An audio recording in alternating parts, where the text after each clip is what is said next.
안녕하십니까. 7월 2일 화요일입니다. 비가 제법 많이 옵니다. 자, 마켓 나우 2부 시작하도록 하겠습니다. 저는 임종윤입니다. 이해랍니다.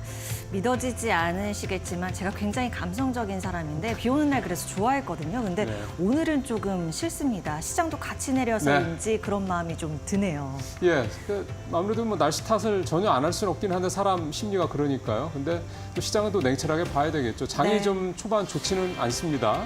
네, 그렇습니다. 지금 뭐 코스피, 코스닥 양 지수 모두 네. 적지 않은 수준으로 내리고 있습니다. 네. 뭐 마이너스 0.8, 마이너스 1.6 이 정도 수준이고 뭐 우리 시장에서 양 주체들도 좀 파는 움직임이 많이 보이고 있어서 아무래도 뭐 FOMC 의사록 공개 그리고 우리 이제 2분기 실적 시즌 예. 앞두고 있잖아요. 그것을 앞두고 좀 쉬어간다, 좀 지켜본다 이렇게 우리가 해석을 하는 게 맞겠죠. 예, 좀 쉬어갈 때도 됐고요. 오늘 시장 낙폭이 조금 있는 부분에 대해서도 너무 심각하게 받아들일 필요는 없지 않을까 생각을 합니다. 네, 지금 주요 섹터들 어떻게 움직이는지 좀 보도록 하겠습니다. 네. 잠시 뵐게요. 네. 보시는 것처럼 뭐 지수가 좀 많이 떨어지는 평소보다는 좀 많이 떨어지다 보니까 전체적으로 하락 섹터들이 사실은 굉장히 많이 눈에 띄죠. 화장품 제일 좀 현재 안 좋고요. 방산도 좀 안 좋고요. 전력 설비, 음식료, 자동차, 반도체, 게임, 2차 전지, 조선, 해운 뭐 계속 좀 그동안에 좋았던 업종들 중심으로 오늘은 주로 약세들이 좀 많습니다. 오늘 플러스 수익률을 좀 보이고 있는 상승하고 있는 섹터들 많지는 않은데 보면 은행, 보험, 간만에 금융주들이 좀 오늘 플러스 수익률을 좀 내고 있는 게 보이고요. 유가, 비만, 유가는 요즘에 뭐 유가는 오늘 또 새벽에 또 올랐기 때문에 유가 관련주들 최근 며칠째 계속 상승 흐름 보이고 있습니다. 간만에 비만 이 섹터가 플러스로 좀 보이고 있어서 잠시 후에 비만 섹터는 좀 다시 보도록 하겠습니다. 좀 구체적으로 들어가서 오늘 플러스를 보이고 있는 섹터 중에서 은행과 보험, 금융주부터 좀 살펴보도록 하겠습니다. 오늘 대통령실에서 소상공인 종합대책 그리고 밸류업 세제 지원 곧 발표한다라는 이 기사가 나왔는데 잠깐 들어가 보죠. 소상공인 종합대책을 차치하고 밸류업 세제 지원 관련해서 이제 7월 이달 말에 이제 올해 이제 내년도 세제 개편안 나옵니다. 여기에 이제 밸류업 관련된 세제 지원된 주요 내용들 들어갈 것 같은데요. 아무래도 밸류업과 관련해서 우리가 지금 일본이나 다른 우리보다 먼저 밸류업을 한 나라들에 비해서 좀 부족한 부분 중에 하나가 세제 관련된 부분들이기 때문에 특히 ISL을 비롯해서 개인 투자자분들이 투자를 하시는 데 있어서 이 세제 관련된 지원을 어떻게 할 것인지 이게 굉장히 관심사인데 그런 내용들이 담겨 있을 것으로 예상이 좀 됩니다.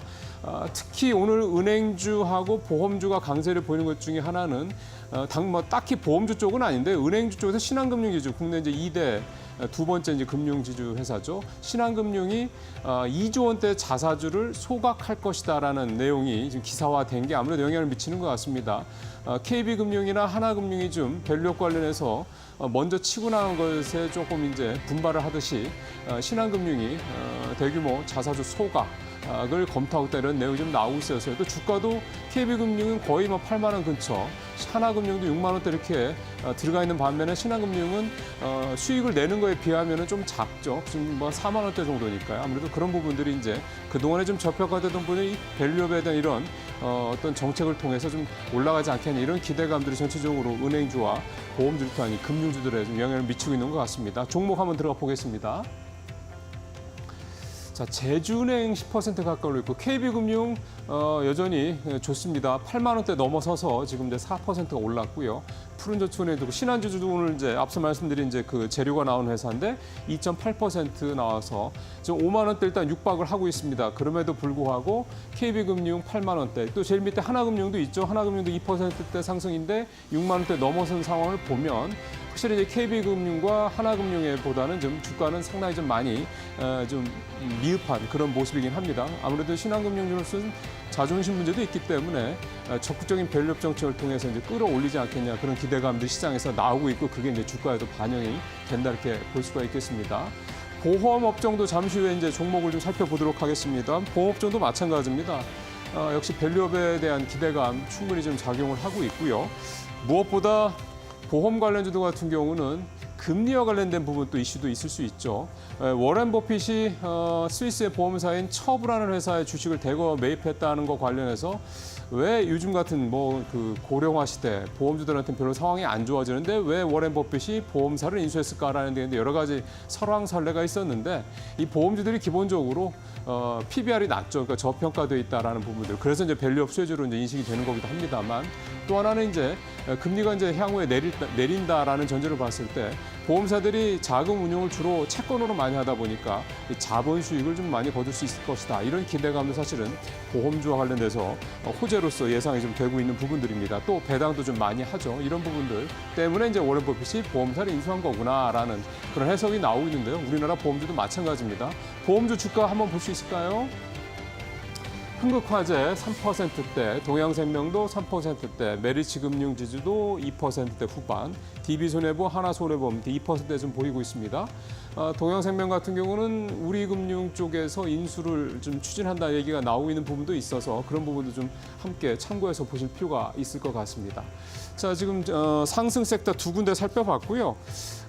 비만이 주는 장 초반에 굉장히 강한 모습을 보이다 지금은 이제 위세가 많이 좀 쪼그라들긴 했습니다만 그래도 최근에 좀 잘 보지 못했던 분야이기 때문에 비만주도 한번 일단 들어가 보겠습니다. 짧게 보겠습니다. 기사를 들어가 보시면 한국 제약사들, 국내 바이오 회사들, 제약사들 비만약 열풍에 상용화 속도를 내고 있다 이런 얘기인데 잘 아시는 것처럼 일론 머스크 테슬라 CEO가 위고비라고 하는 덴마크 노보디스크 회사의 비만약을 먹고 16kg를 단기간에 빼서 화제가 됐었죠. 미국에서 지금 일라일리의 뭐 비만약도 그렇고 뭐 여러 가지 비만약들이 좀 크게 화제가 좀 되고 있습니다. 그러다 보니까 국내에서도 이 비만약 개발에 좀 적극적으로 나서고 있는데 한미제약이라든가 SK 이노엔, 동아 ST 같은 이런 큰 기업들 중심으로 좀 비만약 개발에 좀 나서고 있는 상황이고요. 특히 이제 미국의 삭센다라고 하는 그런 비만약도 있는데 올해 말에 이제 특허가 만료된다고 합니다. 아무래도 좀 그런 영향도 비만약에 좀 영향을 좀 미치고 있다고 볼 수가 있는데 주가도 잠깐 보겠습니다. 블루엠텍, 바이오플러스, 한독, 동훈아나텍, BNP 파마텍 이런 이제 제약 관련주들 좀 많이 오르고 있습니다. 근데 지금 어쨌든 우리나라에서는 뭐 그렇게 위고비나 일랄리의 이제 이런 약처럼 아직 비만약이 이렇게 딱 나와서 상용화된 건 아직은 없는 상황이기 때문에 개발을 하거나 또는 그쪽 분야로 추진을 한다, 또 투자한다 이런 어떤 재료를 갖고 있는 회사들 중심으로 주가가 좀 오르고 있는 그런 모습입니다. 약세 섹터들도 좀 봐야 되겠죠. 오늘 전체적으로 뭐 약세 섹터가 많긴 합니다. 근데 뭐 따로 개별적으로 특별히 들어갈 어떤 섹터보다는 전체적으로 흐름을 한번 말씀을 드리는 게 좋을 것 같습니다. 지금 가장 오늘 하락폭이 큰 섹터는 화장품이고요. 그다음에 전력설비, 방산, 그다음에 음식료, 반도체, 조선, 자동차 이런 섹터들 중심으로 오늘 낙폭이 좀 있는 모습인데요. 공통점은 여러분들께서 충분히 아마 감지하셨겠습니다만 상반기에 굉장히 많이 올랐던 섹터들입니다. 그러니까 어떻게 보면 앞서 이제 우리 오프닝 때도 오늘 장이 좀 하락 출발해서 가고 있고 낙폭이 좀 커지고 있다 말씀을 드리면서도 설명을 드렸습니다만 결국은 이제 2분기 실적 발표를 이제 앞두고 이제 전체적으로 좀 쉬어가는 그런 흐름이 나타나고 있다 이렇게 좀 볼 수도 있겠고요. 역시 2분기 실적 발표 때 3분기나 4분기 하반기에 이 실적 가이던스가 어떻게 나올 것인 이 부분들 그리고 지금 이제 증권가에서 이제 컨센서스가 나와 있는 부분들이 있는데 그 수치가 기대치가 실제 나오는 수치하고 이제 어느 정도 모습을 보일지 이런 부분들을 잘 참고하면서 지금 떨어지고는 있습니다만 기본적으로 상반기에 워낙 실적이 좋았고 하반기에도 전망이 좋은 섹터들이 대부분이기 때문에 뭐 그렇게 뭐 실망스럽거나 뭐 편안하지 않은 마음으로 보실 필요는 없지 않겠냐 그런 생각이 듭니다. 화장품이 제일 섹터가 좀 낙폭이 크니까 화장품 주가도 한번 들어가서 보겠습니다. 예, 뭐 이게 기사들이 요즘에 계속 좋은 얘기들만 나오고 있어서 KBT가 상반기에 거의 7조 원에 가까운 수출을 올렸다. 이런 내용들 일단 좀 나와 있고요. 종목으로 한번 바로 들어가 보겠습니다. 자, 선진 뷰티 사이언스 이 선크림 관련 때문에 이제 굉장히 급등을 했었죠. 오늘 6% 넘게 떨어지고요. 이 코스메카 코리아 대표적인 이제 CDO 회사죠. 여기도 역시 6%, 7% 가게 하락하고 있고 J2K 바이오, 한국 화장품 제조 11% 넘게 가격이 좀 하락하는 그런 모습을 보이고 있습니다. 역시 중요한 거는 2분기 실적에서 실제로 어느 정도 수준이 나오는지 이 부분들. 특히 이제 우리가 올 상반기에 수출에서 미국 수출이 중국을 제치고 최대 수출국으로 좀 올라섰기 때문에 미국 쪽 수출 관련된 부분들이 수치가 어떻게 나오는지 이런 부분들 조금 더 주목해서 보시면 여러분들 하반기에 투자하시는 데 도움이 되지 않을까 생각을 합니다. 자, 이슈 브리핑 여기서 마치고요. 이데일리온 전문가와 함께 좀 더 구체적으로 내용 들어가 보도록 하겠습니다.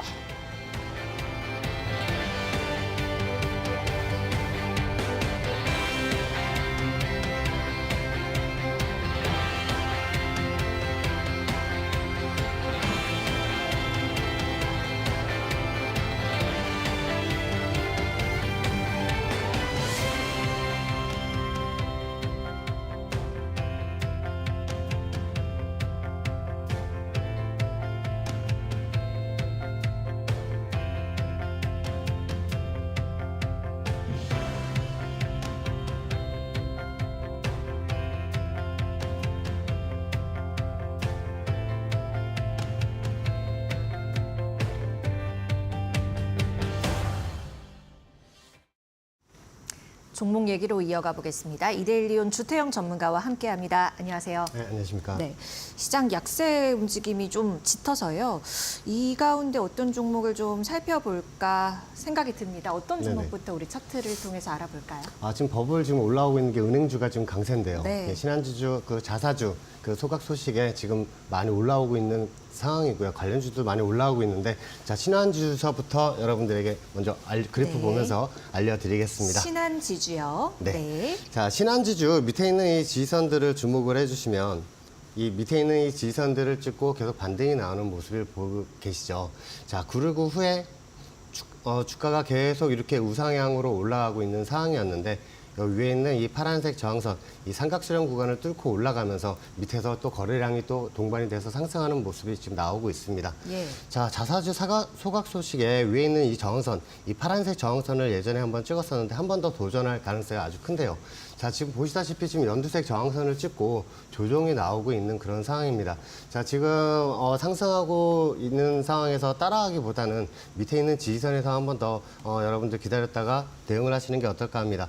47,000원 구간이고요. 이 47,000원 구간까지 조정이 나온다면 여러분들 대응하시기에 아주 편하시겠죠. 자, 왜냐하면 지금 밑에 있는 이 지지선들 보시면 지금 제가 동그라미 치는 이 지지선들하고 계속 연동이 되는 이 지지선들을 계속 찍으면서 올라가고 있는 그런 형국입니다. 자, 그래서 위에서 따라가지 마시고 밑에 있는 지지선 왔을 때 매수를 잡고 대응을 하시면 되고요. 위에 있는 추세선도 제가 그어드렸으니까 여러분들 그래프에도 똑같이 그려놓으셔서 돌파 시에 위에 있는 파란색 저항선까지 올라갈 수 있다고 생각하시면 되겠습니다. 자, 위에 있는 파란색 저항선 52,400원 라인이니까요. 그쪽 라인 오시면 매도 전략 세우시면서 또 뚫으면 또 홀딩하는 전략 가지셨으면 좋겠습니다. 네, 첫 번째로 우리 신한지주 좀 살펴봤고요.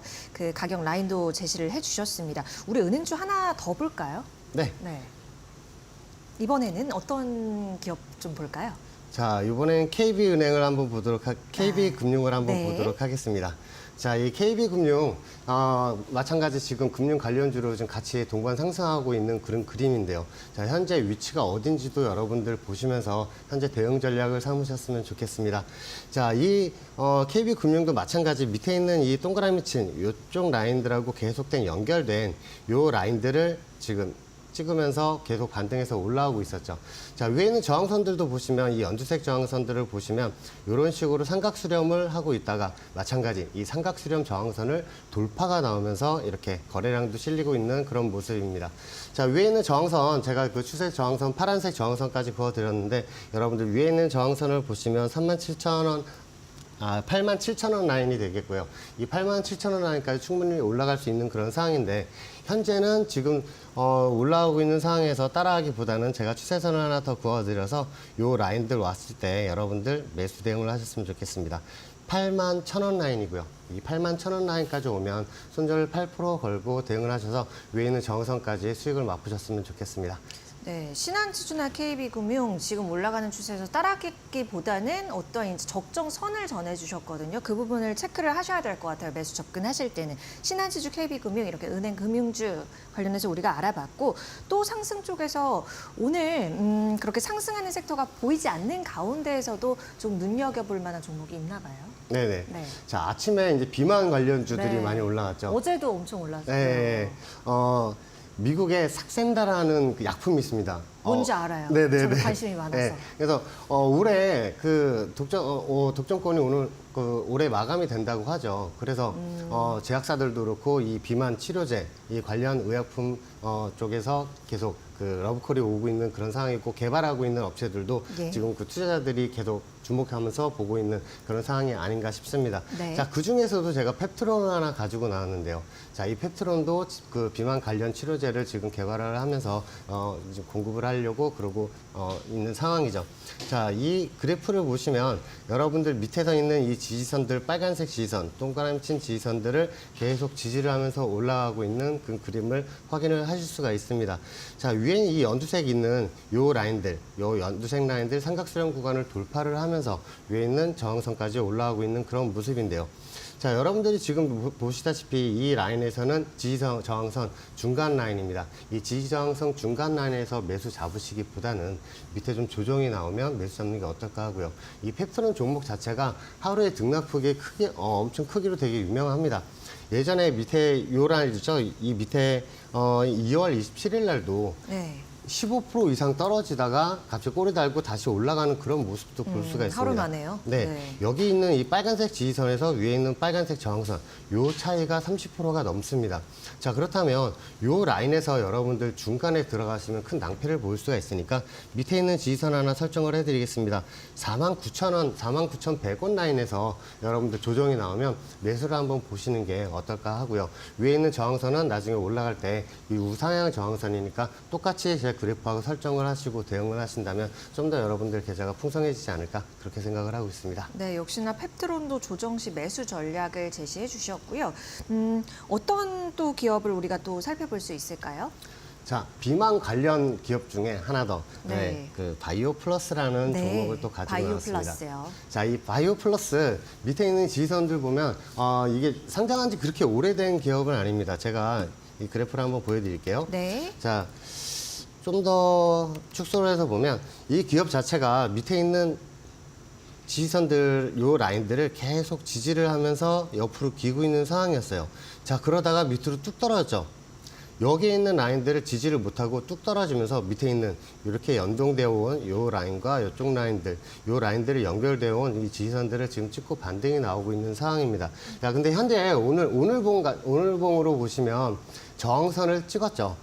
이 저항선을 찍고 지금 조정이 나오고 있는 형국이라서 여러분들 지금 쫓아가시면 힘드신 상황이 펼쳐지고요. 밑에 있는 이 지지선들이 왔을 때 다시 한번 여러분들이 매수점을 삼으셔서 매수 대응을 하시는 게 좋겠습니다. 자, 4,860원 정도 되는 라인이고요. 이쪽 라인 들어오면 저 추세 지지선에서 매수를 잡으셔서 위에 있는 저항선 올라갈 때 위에 있는 이 저항선을 뚫고 올라가면 위에 있는 저항선 6,940원대 라인을 여러분들 목표점 삼으셔서 대응을 하시면 여러분들에게 좀 더 계좌가 풍성해지지 않을까 그렇게 생각을 합니다. 네. 오늘 뭐 상승하는 섹터를 굉장히 찾기 어려운 가운데 은행 금융주 그리고 이렇게 비만 관련 바이오에 있는 두 종목을 알아볼 수 있었습니다. 일단 신한지주 KB금융 순서 라인과 또 이렇게 접근해볼 가격대 제시를 해줬고요. 비만 관련 펩트론 바이오 플러스 같이 알아봤는데요. 바이오 플러스 같은 경우에는 6,940원대 요 지점을 목표가 이렇게 접근해 볼 수 있는 가격대로 제시를 했으니까요. 참고해 보시면 좋을 것 같습니다. 이렇게 우리가 상승권에 있는 종목들 어떻게 대응해 보면 좋을지 전략을 얻어볼 수 있었고요. 이번에는요. 오늘은 좀 방산 쪽도 크게 내리고 있어서요. 이쪽을 한번 볼까요? 네. 방산 관련주가 오늘 조정이 좀 많이 네. 나오고 있어요. 뭐 하나 에어로스페이스라든가 맞아요. 현대로템이라든가. 자, 그 중에서도 제가 가져온 게 LIG 넥스원입니다. 자, 이 LIG 넥스원 밑에 지지선서부터 많이 올라오고 있는 상황인데요. 어떻게 올라오고 나서 현재 위치를 봐드리면서 여러분들 대응 전략 또 한번 세워보도록 하겠습니다. 자, 그래프 보시면 밑에 있는 이 지지선들을 보시면 지지선들을 찍고 나서 계속 지속적으로 위에 있는 파란색 저항선까지 반등이 나오는 모습을 보일 수가 있으실 거예요. 그렇죠? 네. 자, 위에 있는 이 파란색 저항선들을 보시면 계속 연동이 되어 오면서 이렇게 삼각수렴이 마련이 되고 있었습니다. 이 삼각수렴 구간에서 예. 밑에 있는 지지선과 저항선을 계속 요동을 치면서 여기 있는 세력들이 그 물량을 안에서 일단 잡아놓고 움직임을 있었죠. 계속 예, 보였죠. 그렇죠. 네. 이 안에 움직이고 있으면서 원래 이 삼각수렴 구간 안에서는 거래량이 터지지 않습니다. 자, 이 삼각수렴 구간을 돌파한 시점서부터 보시면 이렇게 거래량이 실리면서 올라오는 그런 모습을 여러분들 지금 눈으로 확인할 수가 있죠.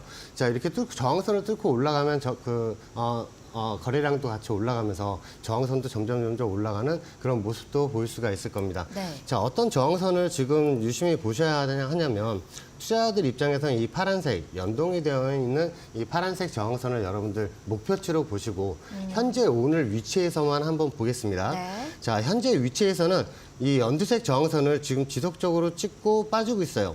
이 라인들을 찍을 때마다 조정이 나오던 모습을 보일 수가 있을 겁니다. 자, 오늘 같은 경우에도 위에 있는 이 저항선을 찍고 떨어진 모습을 볼 수가 있는데요.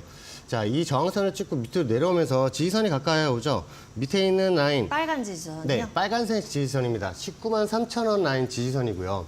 이 19만 3천 원 라인 지지선에서는 솔직히 여러분들 매수 잡으셔서 대응하셔도 되는 그런 상황입니다. 오늘도 뭐 충분히 많이 떨어진 상황인데 밑에 있는 이 지지선들은 밑에 연동되어 있던 그동안의 저항선이었지만 오늘은 지지선으로 작용할 그런 라인이기 때문에 여러분들 19만 3천 원 이 라인들 오시면 매수 대응하셔서 여러분들 그 계좌 좀 더 풍성하게 하셨으면 좋겠습니다. 그 부분이 이해 잘 안 돼요. 그동안에 저항선이었는데 오늘은 지지선으로 이용될 수 있는 그리고 그렇게 네. 접근해봐야 된다는 그 근거를 더 듣고 싶어요. 아, 네네네. 이 저항선, 밑에 있는 이 저항선도 한번 보여드릴게요. 이 삼각수렴 저항선을 뚫게 되면 그 라인을 지지선을 삼게 돼 있어요. 아, 예. 자, 지금 제가 하나 표시를 해드릴게요. 이 저항선들이 계속 연동이 되어 오면서 그동안은 저항선이었죠. 그렇죠? 근데 네. 이 저항선을 뚫고 올라가면서 계속 지지를 하는 모양이 지금 나오고 있어요. 그렇죠? 네. 이 지지선들을 지지를 하고 이렇게 올라가는 그림을 많이 발견을 하실 수가 있고요. 자, 실질적으로 이 라인들, 이 연두색 저항선과 연두색 지지선, 이쪽 라인을 한번 보실게요. 이 라인에서도 지금 빨간색 동그라미 친 부분이 저항선이었지만 뚫고 올라가서 이 라인들을 지지하고 위로 또 슈팅이 나오면서 달려가는 그런 모습들을 볼 수가 있습니다. 자, 그래서 저 앵커님이 말씀하셨던 요 저항선들이었죠. 여기 이쪽 라인에서는 저항선들이었지만 그쪽 이제 뚫고 올라왔기 때문에 다시 그 라인들을 찍을 때 지지선으로 작용할 가능성이 아주 크기 때문에 네. 이 라인들에서 매수 잡으시는 게 좀 더 안전하지 않나. 추격 매수보다는 지지선에서 매수를 잡으시는 네. 게 좀 더 안전하지 않나 그렇게 생각을 하고 있습니다. 네, 이해됐습니다. LIG 넥스원까지 차트를 통해서 우리가 전략 챙겨볼 수 있었고요. 그러면 오늘 이렇게 쉬어가는 장에서 어떤 종목으로 그래도 조금은 기대해 볼 수 있을지 이런 게 제가 또 궁금해지는 시점이거든요. 오늘은 어떤 기업 얘기 들어볼까요? 자, 오늘 같은 경우에 테슬라가 간밤에 또 많이 올랐어요. 네. 그렇죠. 그래서 자율주행 관련주도 오늘 올라가는 종목들이 많고, 근데 그거와 관련된, 테슬라와 아주 관련된 종목군이 하나가 있죠.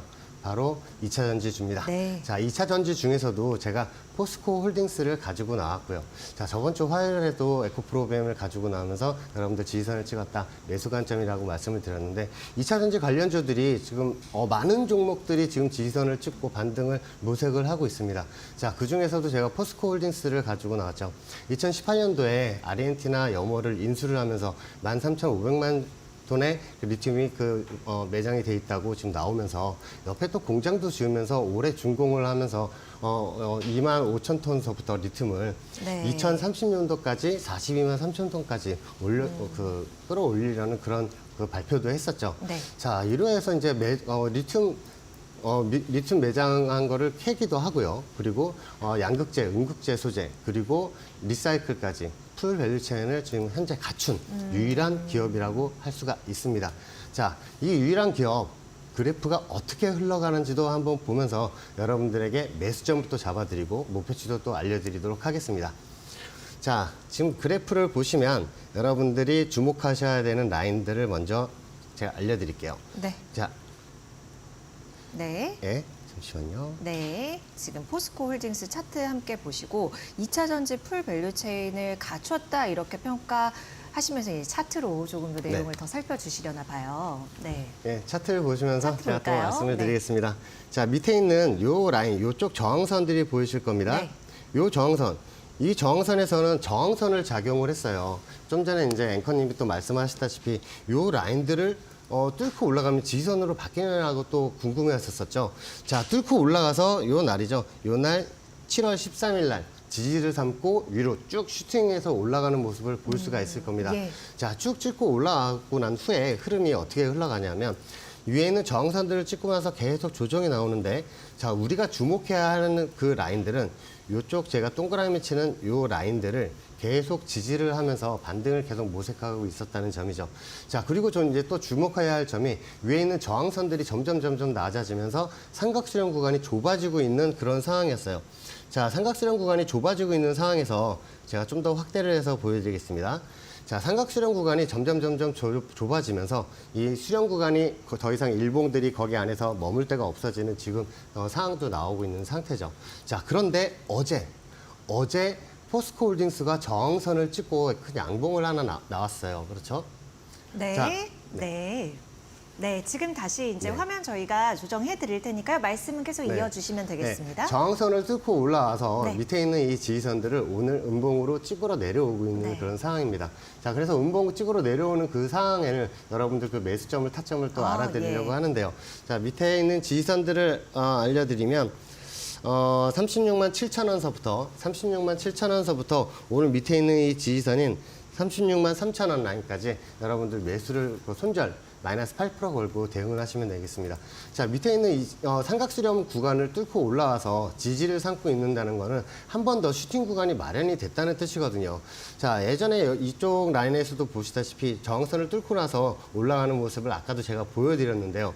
자, 위에 있는 저항선, 목표 저항선 1차가 44만 5천 원 라인입니다. 이 연두색 저항선, 이쪽 고점과 이쪽 고점을 이어온 이 연두색 저항선을 1차 저항선으로 보시고 이 저항선을 뚫고 지지하고 올라간다면 위에 53만 7천 원 라인까지 올라갈 수 있는 포스코홀딩스의 지금 모습을 보고 계십니다. 자, 2차 전지주들 지금 여러분들 주목을 하셔야 되는 게 이제 지지선들 다 지지를 하고 수렴 구간을 지금 돌파하는 포스코홀딩스 모습도 있고요. 그리고 에코프로 BM이라든가 다른 포스코 DX처럼 현재 지지선을 찍고 반등이 나왔다가 오늘 조정이 나오는 모습인데 이 조정이 나올 때가 매수의 기회가 되지 않을까 그렇게 생각을 하고 있습니다. 네, 오늘장 공략주 포스코홀딩스 알아봤고요. 우리가 짧게 또 하나 볼게 지난주 금요일에 칩셋미디어라는 종목을 주태영 전문가가 가지고 왔었는데 어제 이어서 오늘도 좋은 흐름을 보여주고 있더라고요. 오늘장에서는 또 어떻게 앞으로 또 어떻게 대응하면 됩니까? 네, 칩셋 미디어 제가 지지선 나왔다고 말씀을 드리면서 네, 맞아요. 그렇죠. 금요일 날 제가 말씀을 드렸죠. 이 금요일 날 여러분들 고점에서 사셨던 분들도 마찬가지. 저점에서 그날 저점에서 사셨던 분들도 마찬가지. 현재 10% 이상 수익을 보시고 계십니다.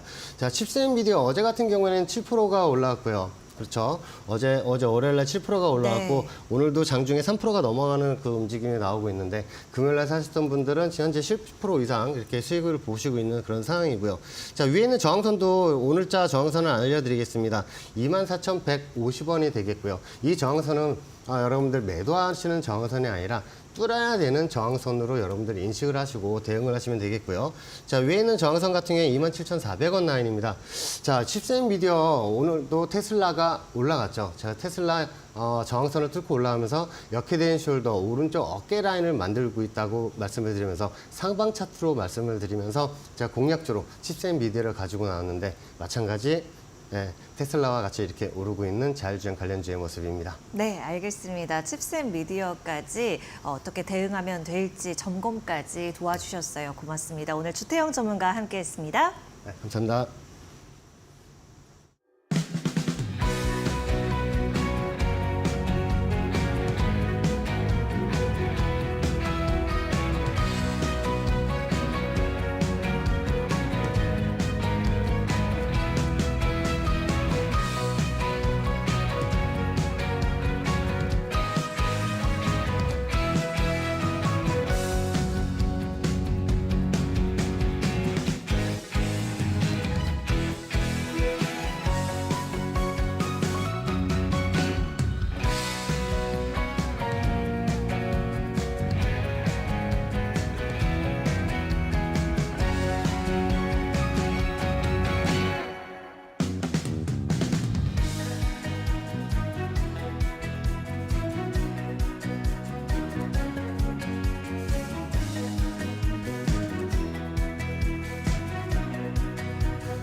예, 이데일리 편집국 기자와 함께 시장의 좀 중요한 이슈들 좀 뎁스 있게 살펴보는 시간입니다.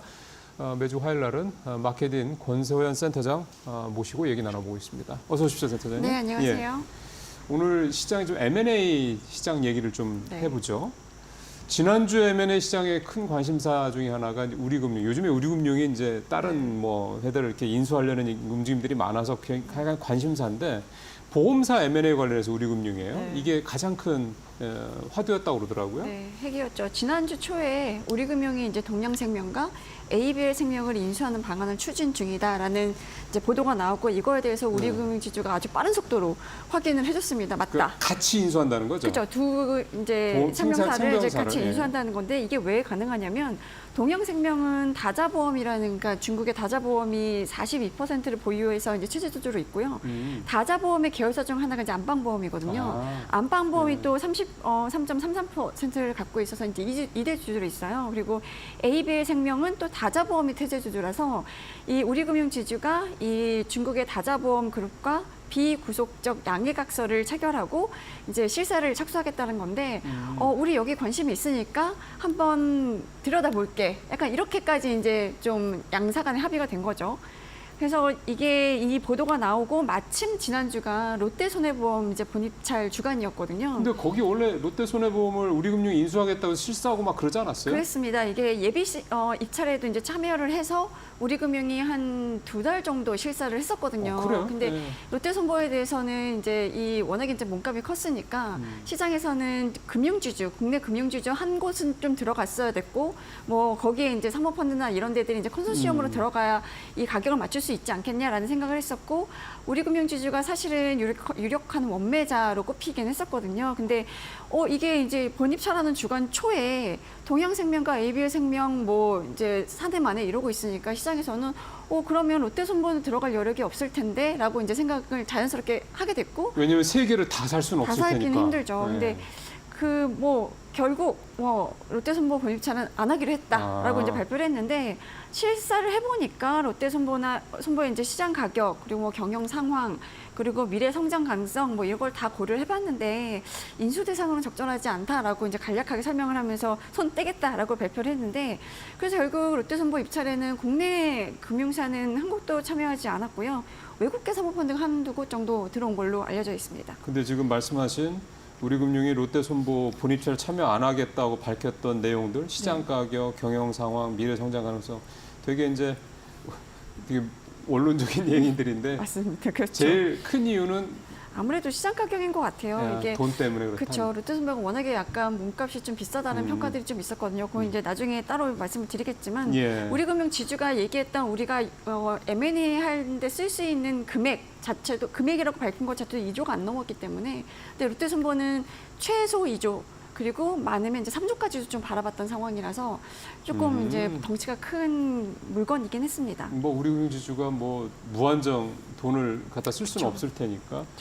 근데 이제 다시 좀 원론으로 돌아가 보면 우리금융이 굉장히 M&A 시장에 이렇게 적극적으로 나선 이유가 있지 않을까 싶어요. 지금 5대 금융주주 우리가 이제 KB하고 신한, 하나 그리고 우리금융하고 우리금융하고 NH까지 NH까지. 이제 5대 금융그룹으로 꼽잖아요. 근데 그 중에서 보험과 증권이 없는 데가 우리금융지주밖에 없어요. 아 그렇구나. 예. 근데 그러니까 자연스럽게 은행에 대한 의존도가 굉장히 높을 수밖에 없는데 그렇겠죠. 우리 금융그룹의 이제 전체 순이익에서 은행이 차지하는 비중이 거의 90%가 넘습니다. 늘 뭐 92%, 95%뭐 이제 해에 따라 좀 다르긴 한데 은행이 벌어가지고 지주 다 먹고 산다는 얘기네요. 그런 셈인 거의. 거죠. 예. 그러니까 이게 은행이라는 업종이 사실은 이제 라이센스 업종인 거잖아요. 그렇죠. 그러니까 금리 상황도 굉장히 중요하고 경기에 따라서 이제 순이익이 갈릴 수도 그렇죠. 있고 정책 요소가 굉장히 큰 거라서 그렇죠. 규제를 많이 정부가 하니까. 예. 가계대출을 규제하냐, 뭐 주택 시장이 어떻게 되냐 이런 거에 따라서 이 이제 변수가 있기 때문에 은행에만 이제 매달려 있을 수는 없는 상황이고 이걸 분산하려면 증권업이나 보험업은 반드시 진출해야 되는 업종이라고 이제 생각을 해왔던 거고 다른 특히나 금융지주들 다 그렇게 다 하고 있는 거잖아요. 예, 다 이런 이제 그 은행에 대한 의존도를 굉장히 낮추려고 그동안 많은 노력을 해왔었거든요. 네. 그리고 이제 임종용 우리금융그룹 회장이 작년에 이제 취임을 하면서 그 비은행 부분 강화하겠다라고 계속 이제 밝혀왔었어요. 그래서 그 이후에 이제 뭐 좀 루트를 보면 작년에 그 벤처 캐피탈이죠. 다월 인베스트먼트 이거는 KTB 네트워크였는데 아, 예전에. 사실 이제 1세대 벤처 캐피탈인 거죠. 그렇죠. 그 다월 인베스트먼트를 인수해서 우리 벤처 파트너스로 바꿨고 그리고 작년에 상상인 저축은행 인수한다고 하면서 이제 실사를 했는데 이제 최종적으로 이 상상인 저축은행은 인수는 안 하기로 했고요. 올 들어서 한국포스증권 인수를 했죠. 네. 그래서 기존에 우리금융그룹 내에 있었던 우리종금과 합병을 해서 다음 달에 우리투자증권으로 이제 공식 출범을 할 예정입니다. 그래서 이제 옛날 우리투자증권에 비하면 왠지 조금 사이즈나 이런 게 좀 엄청 작죠. 작아 한 보이긴 4분의 1 하네요. 정도 되죠. 예. 네, 자기 근데 자본 규모가. 좀 말씀을 들어보니까 그동안 그러니까 특히 이제 임 회장이 취임하고 난 이후의 행보를 네. 보니까 적극적으로 M&A에 나서는 거는 네. 분명하고. 근데 그렇다고 해서 뭐 우리가 다른 지주사들에 비해서 갖추고 있지 못한 뭐 이를테면 이제 보험이 증권을 없다고 그래서 그냥 마구잡이로 막 인수해서 이렇게 하는 것 같지는 또 않고 네. 신중하게 이런 걸 같이 하고 있다는 생각이 드는데 이게 좀 저도 언뜻 들었던 게 우리금융이 워낙 은행 자체가 크니까 그래서 저는 당연히 증권이나 보험도 갖고 있을 거라고 생각했는데 예전에는 갖고 있었죠. 있었던 거 아니에요? 그죠? 있었죠. 그러니까 이게 사실 우리은행의 역사를 좀 거슬러 올라가면 뭐 대한천일은행부터 시작해야 되긴 하는데 이게 지금 100년이 넘는 은행인 거잖아요. 네. 예전에 고종 황제 뭐 이제 황실 자금을 관리하기 위해서 만들었던 뭐 천일은행으로부터 시작한 뭐 이것까지 설명하면 시간이 좀 많이 걸리니까 이 우리은행이 왜 이렇게 됐는지를 좀 보면 이제 외환위기 때부터 설명을 드리는 게 나을 것 같아요. 그렇죠.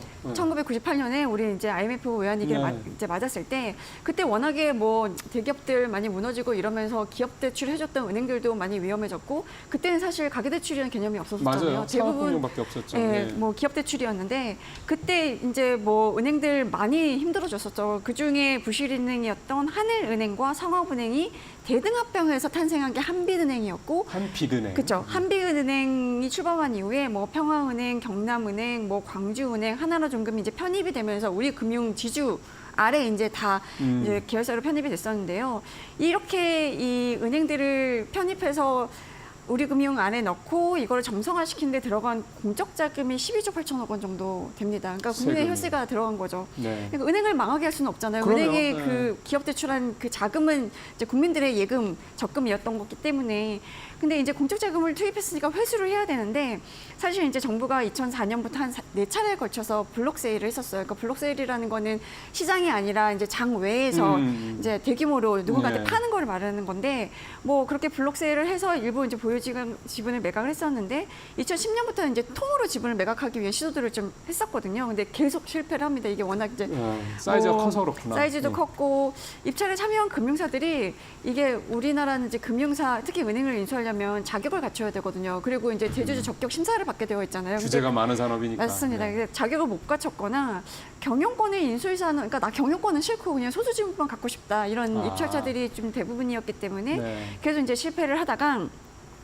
2014년에 그러면 어쨌든 공적 자금을 회수를 해야 회수해야 되잖아요. 되니까, 그러니까 네. 이제 우리금융 지주 안에 들어가 있는 알짜들을 좀 팔아보자. 그래서 그때 자회사를 많이 분리 매각을 했죠. 네. 그러니까 그러면서 우리금융 지주가 해체가 되고 우리은행과 일부 자회사만 남게 됐는데 그 과거에 우리금융 자회사 포트폴리오 굉장히 탄탄했어요. 지금 그때 팔린 것들, 그러니까 어딘가에 이제 인수가 돼서 이제 본업을 계속 유지를 하고 있는데 대부분 보면 업계 선두권을 유지하고 있거든요.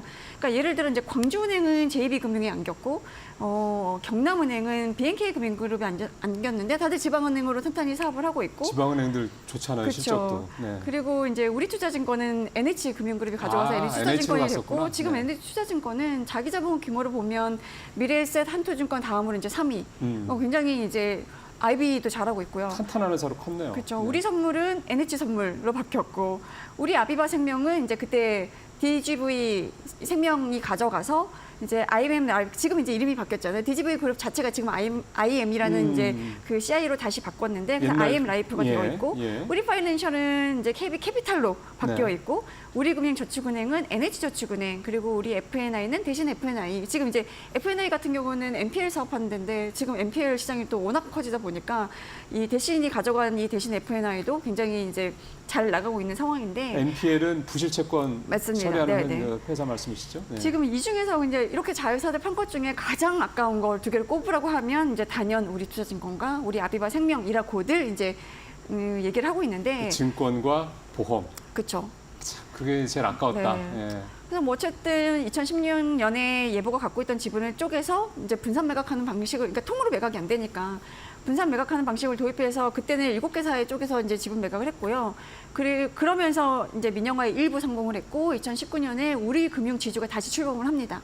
그리고 2011년에 나머지 지분도 이제 5곳에 쪼개 팔아서 완전 민영화가 됐으니까 우리금융지주 입장에서는 이제 과거에 팔았던 아까운 매물들 아깝지만 그거는 이제 포기하려고 이제 새로 증권, 보험 네. 이런 라인업을 갖춰서 종합금융그룹으로의 이런 뭔가 포트폴리오를 좀 갖춰야겠다라고 이제 판단을 하고 특히 임종용 회장 취임 이후에는 이런 쪽으로 계속 이제 M&A 매물을 굉장히 열심히 찾고 있는 상황인 겁니다. 사실은 우리 5대 금융지주를 얘기하는데 우리금융지주가 이렇게 쪼개지면서 그 어부지리를 NH지주가 제일 많이 받네요. 그렇죠. 지금 3개를 가져간 거잖아요. 네. 이거를 가져가면서 이제 NH농협이 5대 금융지주의 반열에 올랐다고 봐도 무방하죠. 그러니까요. 그러니까 사실은 쪼개지긴 했지만 그 안에 있던 선수들은 참 잘 하셨던 거예요. 그 기업이 맞아요. 회사가 옮겨졌으니까 그렇습니다. 주인이 네. 바뀌었음에도 불구하고 네. 계속 성장을 했다라는 얘기는 그 안에 있는 그죠. 그 임직원들의 그 실력이나 이런 것들이 굉장히 좋았다는 얘기가 되는 거니까 조금 시야를 넓혀보면 우리금융지주가 이렇게 M&A를 통해서 종합금융사로 가겠다고 한 이유도 결국은 경쟁사들은 다른 뭐 KB든 네네. 신한이든 이런 네, 데들이 다 맞습니다. 그런 라인업을 구축하고 있기 때문 아니겠습니까? 일단 그 은행의 순익 기여도를 보면 뭐 KB나 신한 같은 데들은 한 60% 정도예요. 아, 그러니까 우리 예전에 그 코로나19 때 그때 막 그 동학개미 운동 막 일고 네. 이러면서 증시로 개미들이 엄청 들어왔었잖아요. 그랬죠.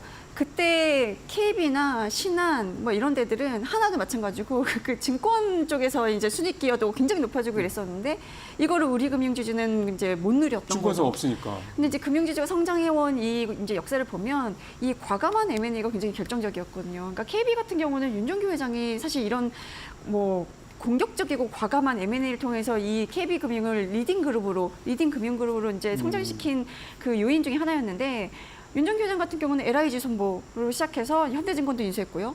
그 임기 중에 프리덴셜 생명도 이제 인수를 했는데 이게 뭐 거의 조 단위 딜들이었거든요. 네. 이런 것들 인수하면서 증권 라인업 강화하고 사실 KB증권 내에 아까 KB금융그룹 내에 KB투자증권이 있긴 했으나 이게 약간 존재감이 크지는 않았는데 맞아요. 현대증권을 인수하면서 지금 이제 뭐 상위 5위권 안에 들어가게 맞아요. 됐고 지금 KB증권이 굉장히 커졌죠. 그렇죠. 네. 신한금융 같은 경우는 이제 LG카드 인수에 한동안 M&A가 없었어요. 뭐 기억하시겠지만 그때 신한 사태 터지면서 뭐 라음찬, 신상훈 그리고 뭐 이백순 행장 간에 약간 이제 뭐 서로 횡령하고 뭐 비자금 얘기도 나오고 점차 조사 받고 이러면서 한동안 M&A를 못 하고 있는 사이에 KB가 이렇게 공격적으로 인수를 하면서 이제 리딩그룹 자리를 그러니까 좀 내주기도 하고. 확실하겠죠. 예. 네. 그래서 이제 이 금융지주가 크려면 이렇게 M&A를 좀 본격적으로 해서 몸집을 키우는 게 필요하다라는 게 약간 이제 그 공식처럼 되어 왔었는데 지금 이제 우리금융지주는 완전 민영화가 됐으니까 이제 우리금융 입장에서는 우리도 이제 M&A 통해서 이렇게 가야 될 시기라고 이제 판단을 한 것 같습니다. 그럼 사실은 국내에서는 뭐 4대 금융지주, 5대 금융지주 하면서 우리 지주사들이 뭐 굉장히 이제 사이즈가 크지만 밖에 있는 IB나 이런 회사들이랑 비교하면 아직도 굉장히 그렇죠. 우리나라 금융회사들의 규모는 작은 거잖아요. 그런 걸 통해서 본다면 어쨌든 국내에서 확실하게 리딩으로 성장을 하고 위치를 공고하려면 내부적으로 어쨌든 사이즈를 키우는 수밖에 없다. 그건 결국은 M&A라는 방법밖에 없고 그렇죠. KB가 그거를 해서 지금의 이제 KB의 미상이 된 거고 한 걸음 떨어져서 보면 아까 이제 NH가 가장 큰 어부지리를 얻었다고 말씀하셨는데 네. 그 당시에 NH 금융지주 회장이 지금 우리금융지주 회장 네. 임종용 회장이었다면서요. 네. 공교롭게도. M&A 네. 전문가네. 원래 관료 출신인데. 예. 네. 근데 뭐 이분은 그러니까 사실 관료기 때문에 이 공식을 잘 아시는 것 같아요. 오히려. 관료기 때문에 우리나라 금융지주들이 이렇게 성장해온 루트를 받고 이분은 워낙에 이제 전략통이시잖아요. 그러니까 뭐 누구나 다 예상을 하긴 했지만 이게 또 이제 이 회장 자리에 가서 얼마나 공격적으로, 그러니까 사실 의사결정 얼마나 빠른 시간 안에 공격적으로 잘 하느냐도 되게 중요한 건데 의지가 일단 강력하고 뭐 일단 NH농협의 이제 회장을 농협금융지주의 회장을 맡으면서 이 우리금융지주에서 한 3개를 인수해서 이게 이 NH그룹을 어떻게 키웠는지를 이제 본인이 직접 경험한 분이니까 제일 잘 알죠. 예. 그렇죠. 근데 지금 이게 보면 지난해 기준으로 NH 금융 계열사 중에 농협은행이 한 1조 7천억 원의 순이익을 냈고 그 다음에 NH투자증권이었거든요. 5,500억 원 정도. 그러니까 증권은 보험은 진짜 필요한 거네라는 돈 되고, 이제 예. 판단을 할 만하죠. 그러니까 좀 이렇게 된다 그러면 일단은 본인이 이미 경험을 해봤고 그리고 기본적으로 관료 때도 그런 어떤 로직들을 잘 알고 있고 그렇죠. 그걸 이제 다시 이번엔 NH가 아니라 우리 쪽으로 와서 또 똑같은 방식으로 이제 이거를 추진한다 이렇게 되는 건데 다시 조금 이제 걸어 나와서 롯데 손보 얘기를 해보면 아까 센터장 말씀은 결국은 돈 때문이었다. 몸값이 너무 비쌌다. 이렇게 이제 말씀을 하셨거든요. 어느 정도 차이가 났길래 그런 거예요? 이게 롯데 손보가 사실 매물로 나왔을 때부터도 그 이제 최대 주주가 지금 JKL 파트너스라는 사모펀드인데 아, 롯데 그룹게 아니구나. 아닙니다. 예. 지금 이제 이름만 빌려 쓰고 있는 건데 그 JKL 파트너스가 제시한 금액이 비싸다는 얘기가 이제 처음에 매물로 나왔을 때부터 있었어요. 워낙에 이제 사모펀드들은 이제 펀드에 담은 다음에 한 5년 정도 지나면 계속 이제 엑시트를 이제 고민해야 되잖아요. 그렇죠. 그 시점부터도 계속 롯데선보가 이 정도 가격에 나올 것 같은데 그 가격 너무 비싸. 약간 이런 평가였었는데 사실 JK 파트너스는 롯데선보가 앞으로 성장할 가능성이 되게 높다. 뭐 이런 이제 설명들을 좀 많이 하고 있는데 실제로 포트폴리오를 장기보험 중심으로 많이 바꿨고 그래서 수익성이 굉장히 개선이 됐다. 그러니까 숫자로는 굉장히 예뻐진 상황이고 올해 1분기 기준으로 전체 원수보험료 중에 장기보험 비중이 89%거든요. 그러면 뭐 이 장기보험을 이제 기반으로 앞으로 수익이 많이 개선될 수 있다라는 좋을 이제 것이다, 안정적으로. 그 성장성을 이제 포커스로 삼아서 계속 이제 어필하고 있는데 팔려고 아주 작정을 하셨다. 그렇죠. 이제 일각에서는 이제 매각해야 될 시점이 예, 있으니까 실적을 좀 맞아요. 과도하게 끌어올린 거 아니냐는 얘기가 나오고 있는데 뭐 보험 계약은 사실 보험 계약이 많을수록 이제 보험료가 많이 들어오니까 그럼요.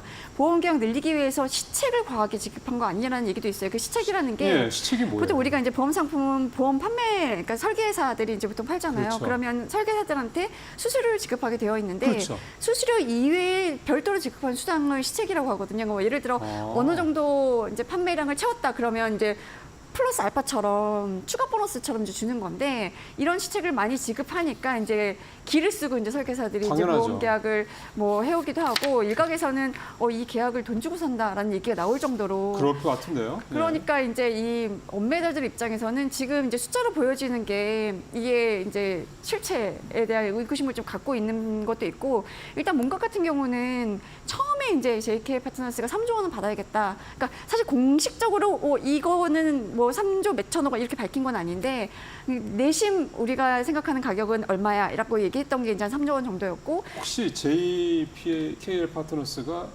처음에 살 때 금액이 살 때 1조 원 좀 넘게 샀던 걸로 알고 있습니다. 그러면은 네네. 3배나 받으려고 그랬구나. 근데 이제 사모펀드라는 데는 워낙에 뭐 그렇긴 사서 하지만. 기업 가치를 올려서 예. 이제 또 비싸게 팔아서 예. 차익을 이제 남겨야 되는 것이기 때문에 네. 근데 뭐 최근에는 뭐 이 몸값은 한 2조 원 정도까지 낮췄다는 얘기까지 아. 나오고 있긴 한데 2조 원이라고 쳐도 지금 JKL이 보유하고 있는 롯데손보의 지분이 한 77% 정도 돼요. 아, 100%는 아니네요. 그렇죠. 롯데손보는 사실 또 상장사잖아요. 그렇죠. 상장사기 때문에 시가라는 게 있는 거고 그러니까 어제 종가 기준으로 보니까 시가총액이 8,395억 원입니다. 시총은? 그러면 그렇죠. 근데 그 지분 100% 갖고 있는 게 아니라 77% 갖고 그럼 있으니까 깎아야죠. 계산을 해보면 한 6,500원 정도가 이제 시가 기준으로 보면 적정 가격인 거예요. 근데 여기에 77%의 지분에 대한 가치가. 그렇죠. 근데 아무리 뭐 경영권 프리미엄을 적용하고 미래 성장 가능성을 이제 반영하여서 밸류에이션을 한다고 쳐도 시가로 6,500억 원인데 이걸 이제 3조에 사라 그러면 이제 이 원매자들 입장에서는 좀 비싼데라는 생각이 좀 들 거고 네.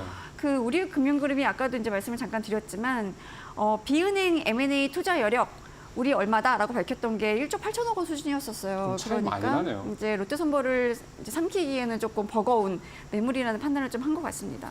예, 지금 말씀하신 대로 진짜 경영권 프리미엄을 합하더라도 대략 한 1조 원 정도라면 그래도 좀 합리적인 그렇죠. 정도 가격대인데 그리고 우리금융도 1조 8천억까지는 자금을 쏠 수 있다고 그렇죠. 했으니 이 정도면은 될 텐데 거기서 원하는 거는 아무리 적게 받아도 2조 원 이상은 받아야 되겠다. 네. 가격 차이가 뭐 1조 원 이상 나니까 너무 크다는 생각이 좀 드네요. 그게 이제 어쨌든 네. 실사까지 마치고도 롯데손보 입찰을 네. 포기했던 네, 가장 큰 이유라고 우리금융의 속사정이다 이렇게 볼 수가 있겠네요. 그런데 이게 어쨌든 보험사는 인수를 해야 되고, 네. 근데 롯데손보라는 좀 덩어리가 좀 큰 이걸 포기하고 대신 선택을 한 게 아직 뭐 확정된 건 아닙니다만 동양생명, ABL생명 네, 네. 이거 두 개를 합해서 하겠다라는 거거든요. 그렇죠. 이게 그럼 그만한 가치가 있느냐가 되게 중요할 것 같은데요. 일단은 사실 동양생명이나 ABL생명도 작년에 다자보험그룹이 이제 매각하려다가 한번 실패한 매물이긴 하거든요. 아, 원래 근데 매물은 나와 있었구나. 네, 나와 있었습니다. 근데 네. 지금 뭐 보험 시장에 매물들이 좀 많아요. MG새마을금고도 있고 KD 생명도 있고 많긴 한데 3월 말 기준으로 보면 동양생명의 자산이 32조 원이고 ABL생명 자산이 17조 원이에요. 그래서 요거 두 개를 합하면 지금 뭐 삼성교보, 한화, 신한라이프, NH농협생명에 이어서 6번째가 되는 거거든요. 그러면 사이즈가 그러니까 크네요. 요거 두 개 가져오면 네. 생명병 보험 업계에서 한 뭐 상위권으로 이제 껑충 뛰어오를 수가 있고 네.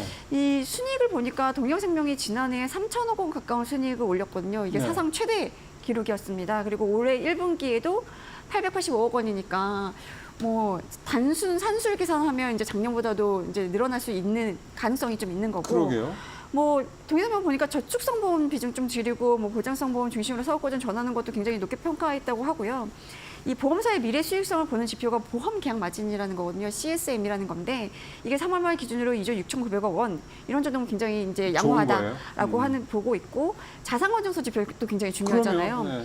신지급 열악 비율 우리가 킥스라고 하는데 이게 지난해 말 기준으로 193% 이게 당국의 권고 수준이 150%니까 이거는 아, 넘어서서 그것도 아주 자산 좋네요. 건전성도 뭐 문제가 없고 네. AB생명도 지난해 순이익이 800억 원이 넘었으니까 나쁘지 않고 신지급 열악 비율 182%니까 여기도 이것도 좋네요. 나쁘지 않고 그래서 뭐 다자보험이 어쨌든 뭐 지난해 사실은 이제 약간 AB생명을 좀 매각하려고 했다가 실패를 했고 이제 동양생명 묶어서 판매하는 걸로 이제 전략을 좀 바꿨는데 여기에 이제 우리금융그룹이 좀 최적화된 이제 원매자다라고 그러게요. 다자보험 쪽에서 판단한 것 같고요.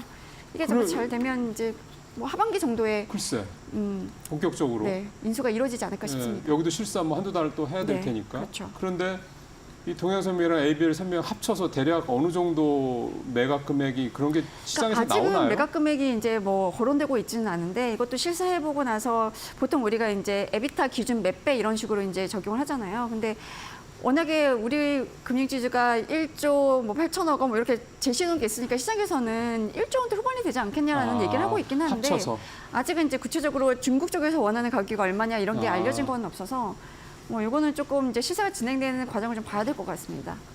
어쨌든 우리금융이 밝힌 우리 1조 8천억밖에 돈 없어라고 한 그게 일종의 가이드라인처럼 그렇죠, 작용을 할 수가 그렇죠. 있겠다. 증권사 얘기로 좀 돌아가 보고 싶은데 아까 네. 좀 아쉬웠던 게 우리투자증권 팔고 나서 너무 아쉬웠고 그래서 지금 아까 말씀하셨던 거는 포스증권하고 우리증권 합병을 해서 우리투자증권을 이제 출범을 한다. 네, 근데 사이즈가 너무 작다. 그렇죠. 지금 뭐 다른 뭐 하나하나 KB나 이쪽의 증권사들은 좀 사이즈가 네. 굉장히 크니까 NH도 그렇고요. 여기서 끝나면은 증권사를 그쪽 수준만큼 키우기가 그렇게 쉽지 않을 것 같은데요. 그래서 추가 증권사 인수설도 나오는데 당장은 이제 합병 증권사가 이제 8월 중에 출범을 하니까 8월에. 예. 뭐 이제 아마 생보사 인수 마무리하고 증권사도 추가로 보지 않을까 싶어요. 근데 워낙에 한국포스증권이라는 데는 펀드 판매에 좀 특화되어 있던 네. 증권사였잖아요.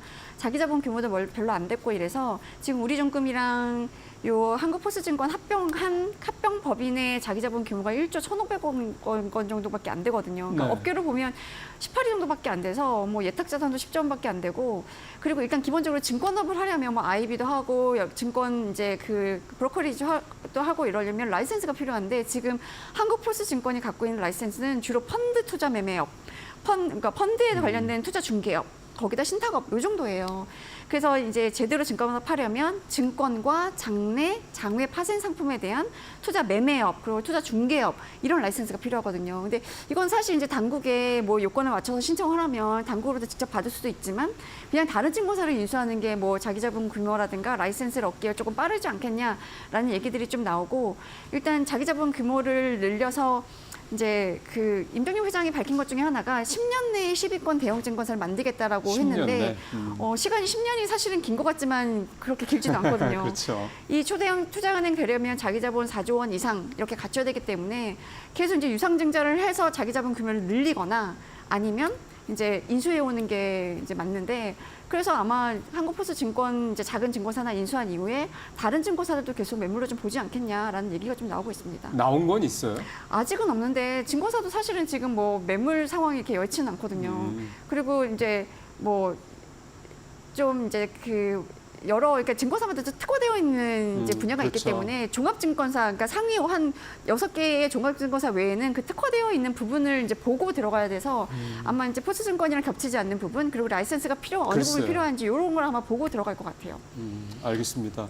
어쨌든 지금 종합 금융 그룹으로 가기 위해서 은행, 보험, 증권 이제 포트폴리오를 갖춰나가고 있는 작업인데 일단 어느 정도 태는 갖춘 거고 네. 일단 이제 사이즈를 키우고 하는 이런 작업들이 이제 추후에 구체적으로 하반기에 진행이 될 거다. 우리 금융의 그러면 주가에도 좀 밸류업도 사실은 금융주들한테 굉장히 큰 어떤 그런 테마이긴 한데 실제로 우리 금융 같은 경우 이렇게 사이즈를 키워서 네. 하는 어떤 그런 것도 또 좋은 재료가 될 수 있지 않겠나 네. 그런 생각이 좀 말씀 들어보니까 드는군요. 알겠습니다. 센터님 말씀 잘 들었습니다. 네, 감사합니다.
자, 이데올리온 주태영 전문가의 시황을 보시고 계십니다. 자, 뒤에 있는 차트는 다우지수 차트고요. 자, 다우지수 차트를 보시면서 여러분들에게 또 하나하나 또 설명을 해드리겠습니다. 자, 여기 파란색 저항선을 보시면 이 라인들을 찍을 때마다 조정이 나오는 모습을 보일 수가 있고요. 그러고 나서 위에서 내려올 때 이 연두색 지지선을 찍고 이렇게 W자형 반등으로 나오는 그런 모습을 보고 계십니다. 자, 밑에 있는 이 지지선들을 살펴보시면 찍을 때마다 W자로 반등이 나왔고 찍지 않았지만 또 W자로 반등이 나오는 그런 모습을 볼 수가 있는데요. 자, 위에 있는 이 단기 저항선, 빨간색 저항선은 단기 저항선입니다. 자, 뚫고 올라가면 크게 W자로 올라갈 수 있는 그런 그림이 마련이 되겠고요. 그리고 이 파란색 저항선 보이시죠? 이 파란색 저항선도 여러분들 충분히 찍을 수 있는 그런 그림이 나오지 않을까 그런 생각을 하고 있습니다. 자, 나스닥 지수 차트를 한번 보시겠습니다. 자, 나스닥 차트가 다우지수 차트하고 공통점이 하나 있어요. 자, 어떤 공통점이 있을까요? 자, 이 저항선, 파란색 저항선을 타고 꾸준히 올라갔던 그런 그래프 똑같죠. 자, 똑같은 상태에서 이 빨간색 저항선을 찍고 조정이 나오는 그런 모습을 볼 수가 있는데, 자, 밑에 있는 이 지지선들을 찍고 다시 반등을 하면서 어딜 타고 올라가요? 그렇죠. 이 연두색 저항선을 이렇게 타고 올라가는 모습을 볼 수가 있습니다. 자, 이렇게 타고 올라가다가 한번 올라탔었죠. 자, 올라타고 계속 지지를 하면서 올라가다가 다시 개파락을 하면서 엔비디아 효과로 밑으로 이 저항선을 타고 또 다시 올라가고 있는 그런 모습을 보고 계십니다. 자, 간밤에 이제 엔비디아 지지선 찍은 모습도 좀 이따가 또 보여드릴 건데요. 자, 지지선을 찍고 반등이 나온다면 저는 나스닥 지수 저 위에 있는 연두색 저항선을 뚫고 올라갈 거라고 저는 그렇게 확신을 합니다. 자, 다음 차트도 한번 보실게요. 자, 여러분들이 되게 궁금해 하시는 차트죠. 자, 우리 장에 가장 영향을 많이 끼치는 코스피 200 차트입니다. 자, 코스피 차트를 가지고 나오지 않고 코스피 200 지수 차트를 가지고 나온 이유는 삼성전자와 현대차가 코스피 200 차트에 있죠. 자, 코스피 200 종목, 시총 큰 200 종목을 하나로 응축시킨 게 여기에 있는 이 일봉 저항선이고요.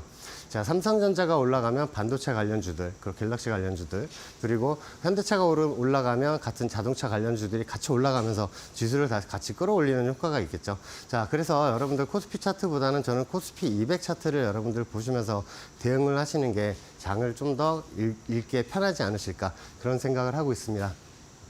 자, 밑에 있는 이 지지선들을 보시면 지지선을 찍고 반등이 나오고 이 저항선들에서 계속 찍을 때마다 조정이 나오던 모습도 보실 수가 있고요. 이 파란색 저항선, 메인에 있는 이 파란색 저항선은 현재 지금 뚫고 올라와서 계속 지지를 삼고 올라가고 있는 상황이죠. 자, 요날도 제가 와서 제가 말씀을 드렸는데 일봉상 지지를 하고 있는 그런 상황이다. 위에 있는 저항선까지 올라가는 그런 그림이 마련이 되고 있다라고 여러분들에게 말씀을 드린 그 차트입니다. 자, 오늘 장 같은 경우에 좀 음봉으로 살짝 떨어지고 있는데 옆으로 기면서 한 번 더 위로 슈팅이 나오면서 위에 있는 연두색 저항선을 한번 도전할 수 있는 그런 차트로 보여지고요. 자, 밑으로 내려오더라도 이 밑에 파란색 지지선 보이시죠? 이 지지선들을 지지하고 또 반등이 나오면 좀 더 여러분들 저점에서 매수 잡을 수 있는 또 그런 기회가 오지 않을까 그런 생각을 하고 있습니다. 자, 여러분들 테슬라 차트입니다. 자, 이 테슬라 차트를 여러분들 보시면 어떤 생각이 드세요? 이 테슬라 차트가 2차 전지라든가 뭐 자율주행 관련주 같은 경우에 여러분들은 다우지수나 나스닥 지수 차트 보지 않으시고 테슬라 차트를 많이 보시는 경향이 있으세요. 그렇죠? 자, 이 테슬라 차트를 제가 저번에 가지고 나오면서 여러분들한테 말씀을 드렸을 때 이 저항선들을 찍고 있는 그림도 보여드렸고 그리고 이 저항선을 뚫고 올라와 있는 그림도 보여드리면서 자율주행 관련주 그것도 여러분들에게 또 공략주를 또 말씀을 드리고 위에 있는 저항선 오늘 같은 경우에도 6% 넘게 이렇게 올라간 모습인데요. 자, 그래서 제가 또 배터리 관련주들도 오늘 또 공략주로 여러분들에게 또 드렸던 그런 이유입니다. 자, 전체적으로 내려오면서 팔라인을 만들고 어깨, 머리 구간을 만들고 다시 어깨 만들고 역헤드앤 숄더 팔라인을 만들 거라고 제가 방송에 나와서 말씀을 드렸는데 이 저항선을 뚫고 실제로 이렇게 역헤드앤 숄더 팔라인을 만들고 있습니다. 자, 위에 있는 저항선 240불이고요. 240불인 거 확인을 하시면서 여러분들 또 그 관련 종목들 대응을 하셨으면 좋겠습니다. 자, 그리고 엔비디아입니다. 자, 엔비디아. 여러분들 우리 장에 그 반도체 관련주들 여러분들 지금 현재 반도체 관련주들 물려 계신 분들 오늘 이 차트를 유심해서 잘 보셔야 할 겁니다. 자, 왜냐하면 밑에 이 지지선을 한번 지지를 하고 올라갔었고 다시 한번 지지하고 올라가는 이 그림을 보실 수가 있는데요. 자, 어떤 생각이 드세요? 위에 올라갔다가 내려오면서 여기서 단기 M자 이마를 만들고 올라갈 수 있는 그래프가 현재 마련이 됐다라고 말씀을 드리고 싶습니다. 자, 그래서 제가 나스닥 지수 차트도 말씀을 드릴 때 위에 있는 저항선을 뚫고 올라갈 수 있는 가능성이 충분히 크다고 말씀을 드린 그 이유입니다. 자, 엔비디아 지지선을 찍고 꼬리 달고 반등을 하고 있습니다. 자, 내일장 어떻게 될지 되게 궁금하시죠? 자, 오늘장에서 반도체 관련주들, 조정주는 관련주들을 여러분들 좀 매수를 하셔서 담으시면 어떨까 합니다. 자, 이상으로 제 시황이었습니다.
예, 지금 방금 문 열고 들어오신 벤자민 투자연구소 신입수 소장과 함께 매드토크 진행해 보겠습니다. 소장님 어서 오십시오. 네, 안녕하세요.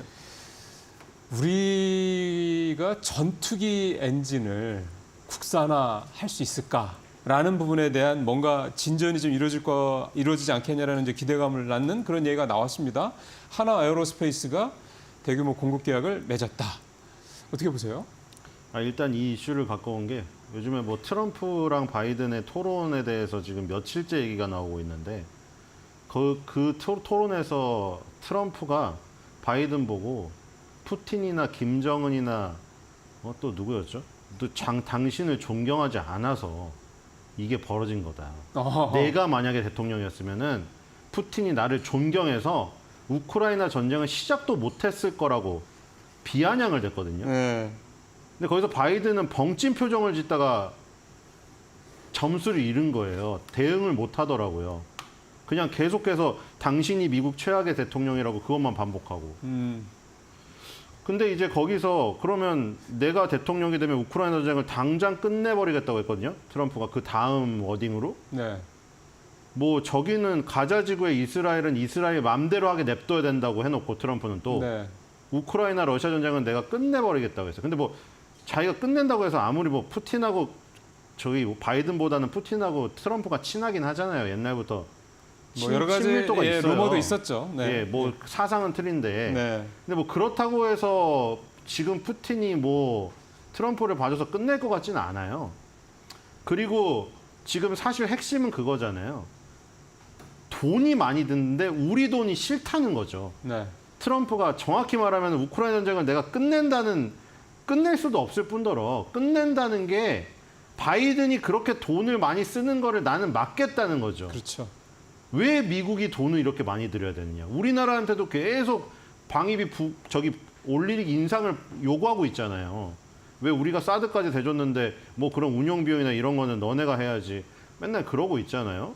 그러니까 지금 겉에 워딩만 보면은 전쟁이 끝나버리면 방산주가 안 좋겠는데 그 내용은 그게 아니라 미국이 돈 내기 싫으니 너네가 더 많이 내라거든요. 그러니까 각자 도생해라. 예. 예, 그런 얘기죠. 바이든이 대응한 건 그거밖에 없었어요. 바이든이 거기서 어떻게 대응했냐면은 그러면은 당신 말처럼 하면 만약에 그러면 푸틴이 더 나가가지고 저기 폴란드까지 오면은 당신이 어떻게 할 거냐고 지금 트럼프는 자기가 하는 말이 뭔지도 모르고 있다. 이렇게 얘기했거든요. 근데 어쨌든 간에 폴란드도 그렇고 옆에 나라들이 위협을 느낀단 말이에요. 네. 핀란드조차도 나토에 가입을 했고. 그래서 지금 이런 상황 속에서 유럽이 방위 분담을 할 수밖에 없는 인상을 할 수밖에 없는 수준으로 더 갈 거란 거죠. 만약에 트럼프가 된다면. 예, 이미 뭐 계속 요구를 말씀하신 할 대로 테니까. 폴란드, 루마니아 뭐 이런 나라들 다 좀 군사비 되게 뭐 대폭 인상하고 있죠. 확대하고 있죠, 지금. 예, 그러니까 거기서 기회는 계속 생긴다는 그렇죠. 거죠. 미국이 지금 뭐 예를 들어 하이마스가 대표적이잖아요. 하이마스를 100% 공장 가동률로 돌려도 폴란드가 요구하는 걸 줄 수가 없으니 그게 천무로 떨어진 거거든요. 예. 그게 뭐 천무의 능력도 뛰어난 것도 있는데 하이마스의 빈자리를 그걸 가져간 것도 있는 거예요. 예. 그렇기 때문에 계속해서 우리 이쪽 방산에 트럼프가 당선이 되더라도 우크라이나 전쟁 만약에 뭐 조기에 종식을 시키든 이스라엘이 알아서 하게 놔두고 미국은 빠지든 그래도 이 전 세계적으로 봤을 때 방위 산업의 확대는 계속될 수밖에 없고 우리나라가 빈틈을 노릴 수 있는 구멍은 계속 커진다. 트럼프가 그래서 재선을 하면 오히려 우리한테는 더 낫겠네요. 그 그러니까 방산주 트럼프는 쪽에는. 그거예요. 우리는 이제 신경 안 쓰고 세계 그러니까. 경찰로로 그만하고 예. 군대도 몇 개 뺄 테니까 네, 네. 니네 전쟁은 니네가 알아서 해라. 그렇죠. 니네 돈으로. 우리 국민들 돈 빼지 말고. 네. 그러니까 근데 니네 돈으로 하는데 그 돈이 우리나라로 유럽이라던가 동남아시아라던가 이런 쪽에서 우리나라로 올 가능성이 있기 때문에 이제는 뭐 아까 전에 천무도 그랬고 장갑차도 그랬고 뭐 포도 많이 했는데 뭐 장사포도 전차도 그렇고요. 예. 네. 근데 이제는 좀 나르는 쪽으로 이거는 조금 더 공군은 좀 더 훨씬 고난이도의 고부가가치고. 그쵸, 네. 필요하기 때문에 가장 어떻게 보면 이 우리나라가 다가가지 못하는 분야거든요. 그리고 지금 우리나라 국산 전투기라고 해서 파는 것도 실제로 국산이 아니에요. 메이드 인 코리아는 코리아인데 네. 핵심 심장이 우리나라 게 아니라서 국산인데도 우리 마음대로 컨트롤을 못하고 있다. 그래서 이거를 국산 엔진의 꿈을 이뤄야 되는 지금 상황이죠. 이룰까 말까는 이제 열심히 노력을 해야 되겠고 하나그룹이랑 두산그룹이 지금 선두에 나선 것 같은데 네.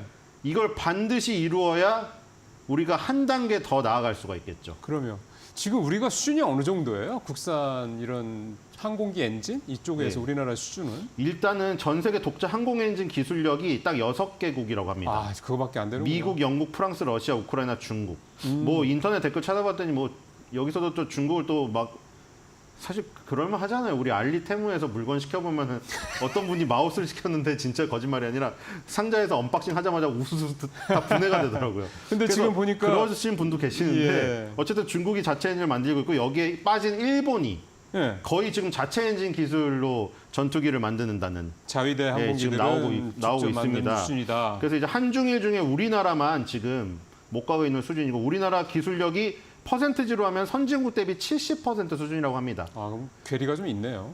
예, 70%가 뭐 숫자가 높을 수도 있지만 이게 격차가 상당히 심한 네. 거죠. 그리고 여긴 단위가 다른데 이 15,000 IBF라고 파운드 힘이라는 단어가 등장을 하는데 이게 만 이상이면 전투기급이라고 합니다. 그러니까 만 이상 엔진을 만들어야 전투기의 엔진을 국산화시킬 수 있다. 그러니까 전투기랑 항공기는 다르잖아요. 그럼요. 항공기 엔진은 만들 수 있는데 만 이하라도 힘이 더 센 만 이상 15,000급 이걸 만들어야 터보팬 엔진으로 전투기에 탑재를 시킬 수 있다. 그래서 방위사업청이 구상하는 게 2030년대 중후반까지 국산 전투기에 적용할 수 있는 15,000파운드 힘급 터보팬 엔진 개발 완료 계획을 세웠습니다. 앞으로 6년 남은 거네요. 네. 네. 근데 요거를 지금 만들려면은 굉장히 많은 그 난관이 필요하겠죠. 난관이 있습니다. 지금 KF-21이죠. 한국형 전투기. 네. 여기에 들어간 게 바로 15,000파운드 힘급이라고 합니다.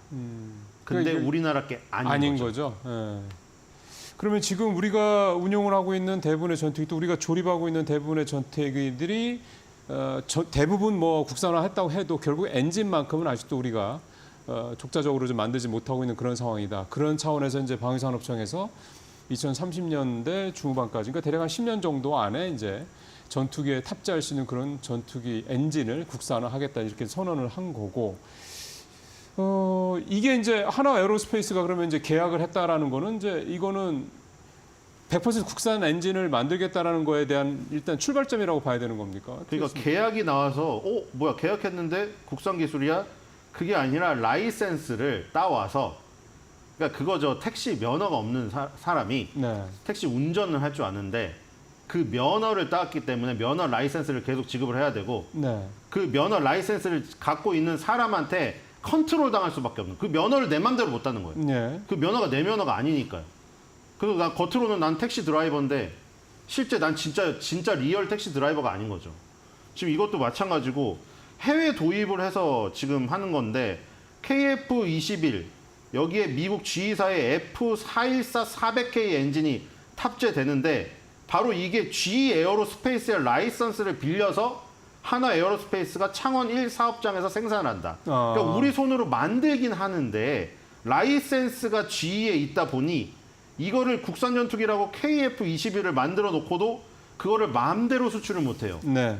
예를 들어 인도네시아에서 가르려고 KF-21을 달라고 했는데 우리나라 혼자 계약을 못 맺어요. 그렇죠. G의 허락을 맡아야 돼요. 왜냐하면 G의 핵심 기술이 들어가 있기 때문에 어떤 핵심 기술에 대한 유출 문제 혹은 유출이 돼도 괜찮은 일반적인 거라도 목리를 부릴 가능성이.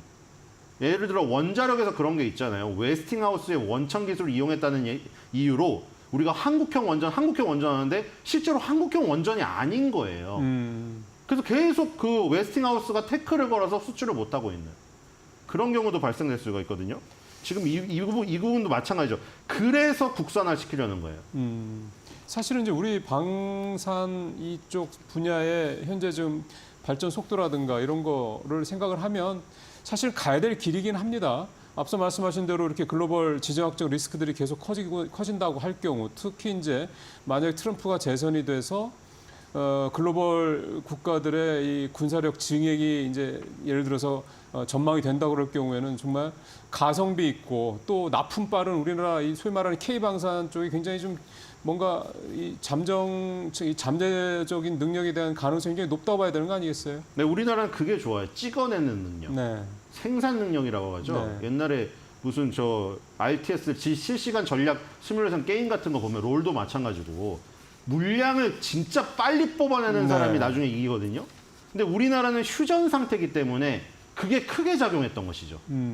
휴전 상태라 지금 종전이 된 상태가 아니기 때문에 항상 긴장감을 늦추지 않고 생산 시설을 돌리고 있었기 때문에 네. 여기서 미국이 못 받아주는 그 생산 능력을 우리나라가 지금 받아낸 거죠. 이 부분이 어떻게 보면 우리가 분단국가라는 아픔이 있지만 지금 시점에는 굉장히 유리하게 작용된 거고 여기서 이제 라이센스나 이런 면허들만 있으면 생산 능력은 굉장히 빠르니 납기를 줄여서 빨리빨리 납품할 수 있으니까 거기에서 계약의 우위를 가져갈 수가 있겠죠. 예를 들어 그 전차에서도 뭐 에이브람스 전차랑 그 호주에서 할 때 우리가 에이브람스 전차보다 높은 가격을 제시했는데 됐다는 얘기가 있거든요. 지금 독일 전차를 제치고 호주에 그 사막에서 다니는 거미 그 전차를 우리 걸로 지금 호주 육군에서 선택을 하는 그런 부분에서 보면은 아마 그것부터 작용하지 않았을까. 독일보다는 우리나라가 뭐 더 낮은 가격일 수도 있는데 높은 가격이더라도 더 빨리 뽑아서 그렇죠. 지금 당장 실전에 투입할 수 있는 그게 독일보다 앞서는. 예, 폴란드가 이제 우리 전차하고 K2 흑표 전차하고 K9 자주포를 선택을 했던 이유도 지금 소장님 말씀하신 바로 그 부분이 가장 컸다고 합니다. 그러니까 언제까지 납품이 가느냐 했을 때 뭐 독일이나 이런 데들은 뭐 몇 년 뒤 얘기를 하는데 우리는 내년부터 갖다 줄게 이런 식으로 얘기를 나오니 당연히 당장 불안감에 휩싸여 있는 국민들을 안심시키기 위해서는 당장 탱크나 자주포가 들어와야 되는데 그걸 한국밖에 못하니 당연히 한국 거를 계약할 독일이나 수밖에 일본은 없었다. 그리고 예전에 전범 국가기 때문에 지금 막 그렇게 일본도 지금 자위대를 뭐 크게 해서 군대로 만들려고 하고 네. 있지만 지금 눈치를 볼 수밖에 없어요. 미국한테. 일본하고 독일에 다 그리고 미군이 주둔해 있는 상태예요 지금. 뭐 그럼 이런 어쨌든 이제 물이 들어왔으니 노를 저어야 될 상황인데 정부가 좀 더 적극적으로 지원할 필요도 있겠어요. 네, 그래서 여기서 제일 중요한 게 그거라고 합니다. 소재라고 합니다. 그러니까 전투기 엔진에 돌아가는 소재가 7, 80개 소재가 되는데 우리나라가 그 소재 중에 한 17개, 18개 소재밖에 국산화로 확보를 못했다고 합니다. 아. 그러니까 만들려면 일단 국산화해서 만들려면 재료가 그러니까 그거죠. 또 중국집 얘기하지만 볶음밥을 만들려고 하는데 볶음밥에 들어가는 재료를 일단 확보를 못한 거예요. 국산 재료를. 이 양파, 무슨 당근 이런 게 다 외국 재료예요. 예. 그러니까 볶음밥을 우리가 만들어 놓고도 이걸 마음대로 못 파는 거예요. 재료가 네. 다른 나라 거라. 그래서 6월 20일 날 산업통상자원부랑 방위사업청이 현대로템 기술연구소에서 로드맵을 발표했는데 무슨 로드맵이냐면 5대 첨단 방산 분야 소재 부품 개발 로드맵을 발표를 했어요. 예.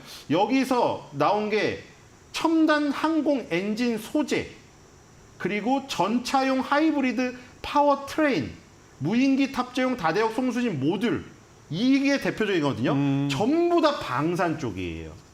지금 전부 다 방산 쪽이에요. 왜냐하면 아까 우주, AI, 유무인, 복합, 로봇, 반도체 5대 첨단 방산 분야 핵심 기술에 60개를 선정했는데 이것들이 지금 전부 다 아까 보면은 전장에 관련된 것들이 지금 핵심 소재 기술로 네. 꼽혔거든요. 그러니까 이런 것들을 통해 가지고 지원을 해주면 아무래도 서포트가 되겠죠. 그래서 일단 빨리 그 소재를 국산화하고 그냥 그 소재를 국산화해서 100% 국산 소재로 엔진을 만들어서 그걸 아까 만들었던 6개국에서 이제 7개국, 8개국째 국산 엔진 회사가 돼야 KF21이든 뭐 KF22든 명칭은 뭐 보라매든 만들었는데 실제 엔진이 다 G 거를 뭐 라이선스 따고 이래서 수출을 못하는 이런 진정한 그 국산화가 안 된 이 상황을 벗어날 수 있겠죠. 지금 2030년으로 목표를 잡고 있다고 하는데 목표가 꼭 달성이 될지는 모르겠으나 어쨌든 지금 굉장히 방산의 분위기가 좋기 때문에 그렇죠? 돈도 많이 들어오고 있습니다. 예. 대출도 잘 될 것이고요. 그리고 신규 채용도 엄청나게 하고 있습니다. 지금 다들 구인 공고를 안 올리잖아요. 방산 채용 공고가 엄청나게 많이 올라오거든요. 네. 경력직 위주로. 그래서 이렇게 인력이 모이고 돈이 모이고 그 나라에서 지원을 해줄 때 우리 그 밸류업에서 봤듯이 네. 그런 식의 모습이 지금 일어나면은 좋을 것 같습니다. 예. 그리고 사실 우리 한국형 헬기 수리온이라고 이제 들어보실 텐데 그것도 사실은 그동안에 사고도 좀 많아서 굳이 우리가 우리 돈 들여서 개발할 필요가 있냐 이런 비난도 있었거든요. 그러니까 결국은 우리가 항공기, 그러니까 전투기 엔진을 직접 개발하는 것도 앞으로 K방산이라는 거에 정말 규모라든가 그다음에 커버리지를 넓히기 위해서는 어쨌든 시간이 걸려도 가야 될 길인 건 맞는 것 근데 같습니다. 거기까지는 됐어요. 그래서 지금 공군의 항공기 엔진 네. 그리고 헬기, 네. 헬리콥터 그 수리온 엔진 네. 그거는 한화에어로스페이스가 그러니까요. 국산했어요. 근데 거기서 아까 15,000으로 힘을 더 높여서 전투기에 들어가는 거를 국산화를 못한 거예요. 지금. 이제 되겠죠? 시간이 그러니까 성남공항에서 떠가는 그 네. 항공기랑 헬기는 됐는데 빠르게 날아가서 타격하는 전투기가 안 된 거예요. 그거는 더 고난이 돕니다. 맞습니다. 그러니까 돈이 되는 거고. 네. 알겠습니다. 오늘 매트토크에서는 방산주 관련된 얘기를 했는데 이 한국형 전투기 엔진 개발에 대한 정말 이게 이제 언제쯤 현실화 될 것이냐 이 부분에 대한 얘기를 좀 나눠봤습니다. 소장님 말씀 잘 들었습니다.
네, 오늘 오만한 인터뷰는 한지호 평론가와 함께하도록 하겠습니다. 안녕하세요. 네, 안녕하십니까. 네.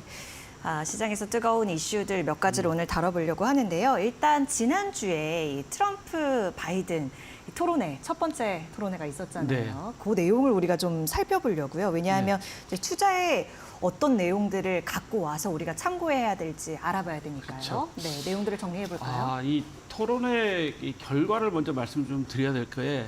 어제도 그렇고 오늘도 그렇고 모든 분들이 좀 관심들이 많은 게 토론회 그럼 과연 어떻게 됐냐. 근데 토론회 결과 76.1%가 트럼프가 토론회에 승리했다라는 내용인데요.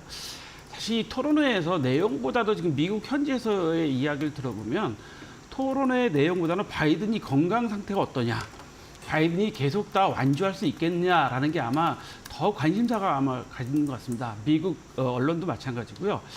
이게 때문에 지금 132년 만에 트럼프 대통령이 낙선 후에 다시 재선되는 그런 대통령이 되는 거 아니냐라는 하고 있는데요. 그래서 미국의 여론과 민주당이 아마 대혼란에 빠진 것 같습니다. 그래서 질 바이든 여사가 결론을 내릴 수 있다라는 보도도 계속 나오고 있는데요. 이 내용을 잠깐 살펴보면 트럼프 대통령이 그동안은 기후변화 이런 분야에서는 별로 관심이 없었어요. 네. 그런데 기후변화에 대해서 이제 관심을 쫙 약간은 보이기 시작했다. 왜냐하면 이게 전 세계적인 대세이기 때문에 어쩔 수 없는 상황이 된 것 같고요. 그다음에 이제 의료 지원 서비스 분야에 대해서 과거에는 부정적인 그 발언을 계속했고 부정적인 정책을 가지고 있었는데 이번 토론에서는 그렇게 부정적인 게 좀 많이 줄었다라는 내용입니다. 그리고 이제 국방 강화에 대한 필요성을 강조했습니다. 이게 아마 그 트럼프 대통령이 아시다시피 여러분도 많이 말씀 들으셨겠지만 트럼프 대통령 보좌진들이 지금 네. 현재 있는 보좌진들이 계속 주장하는 게 뭐 방위비 증가라든가 그런 걸 이야기하고 있기 때문에 아마 그 국방력 강화에 대해서 우리 미국의 로켓이 날아오는 걸 원치 않는다라는 이야기를 좀 하고 있고요.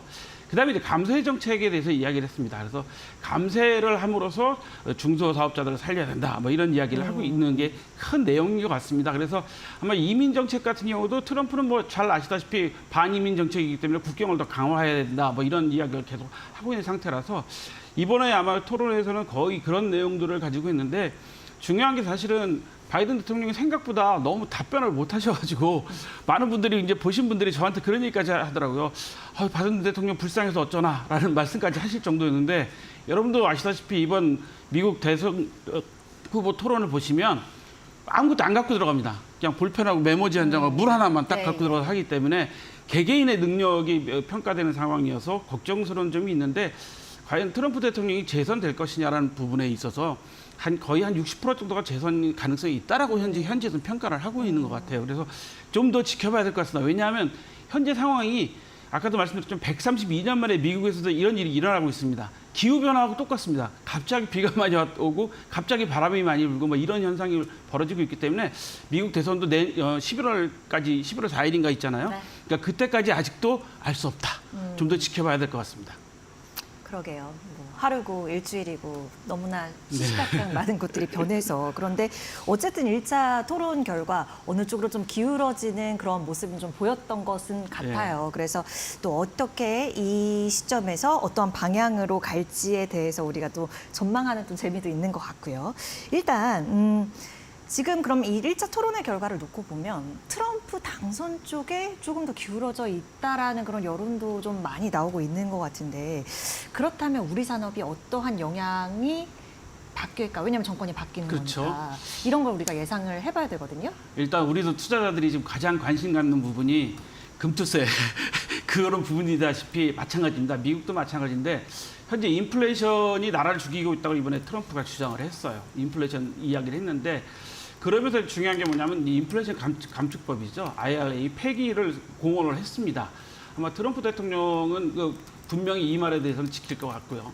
그다음에 이제 무디스나 이런 여러 평가 회사들이 트럼프가 승리를 할 때는 인플레이션이 2024년 3%인데 2025년에 3.6%로 될 거다. 그러니까 인플레이션이 좀 더 늘어날 거라는 이야기를 했는데요. 대표적으로 잘 말씀드렸다시피 뭐 친환경 산업, 에너지 산업이나 그다음에 전기차나 뭐 2차 전지 같은 산업들의 보조금이 삭감될 것은 뭐 너무나 뭐 당연한 내용인 것 같고요.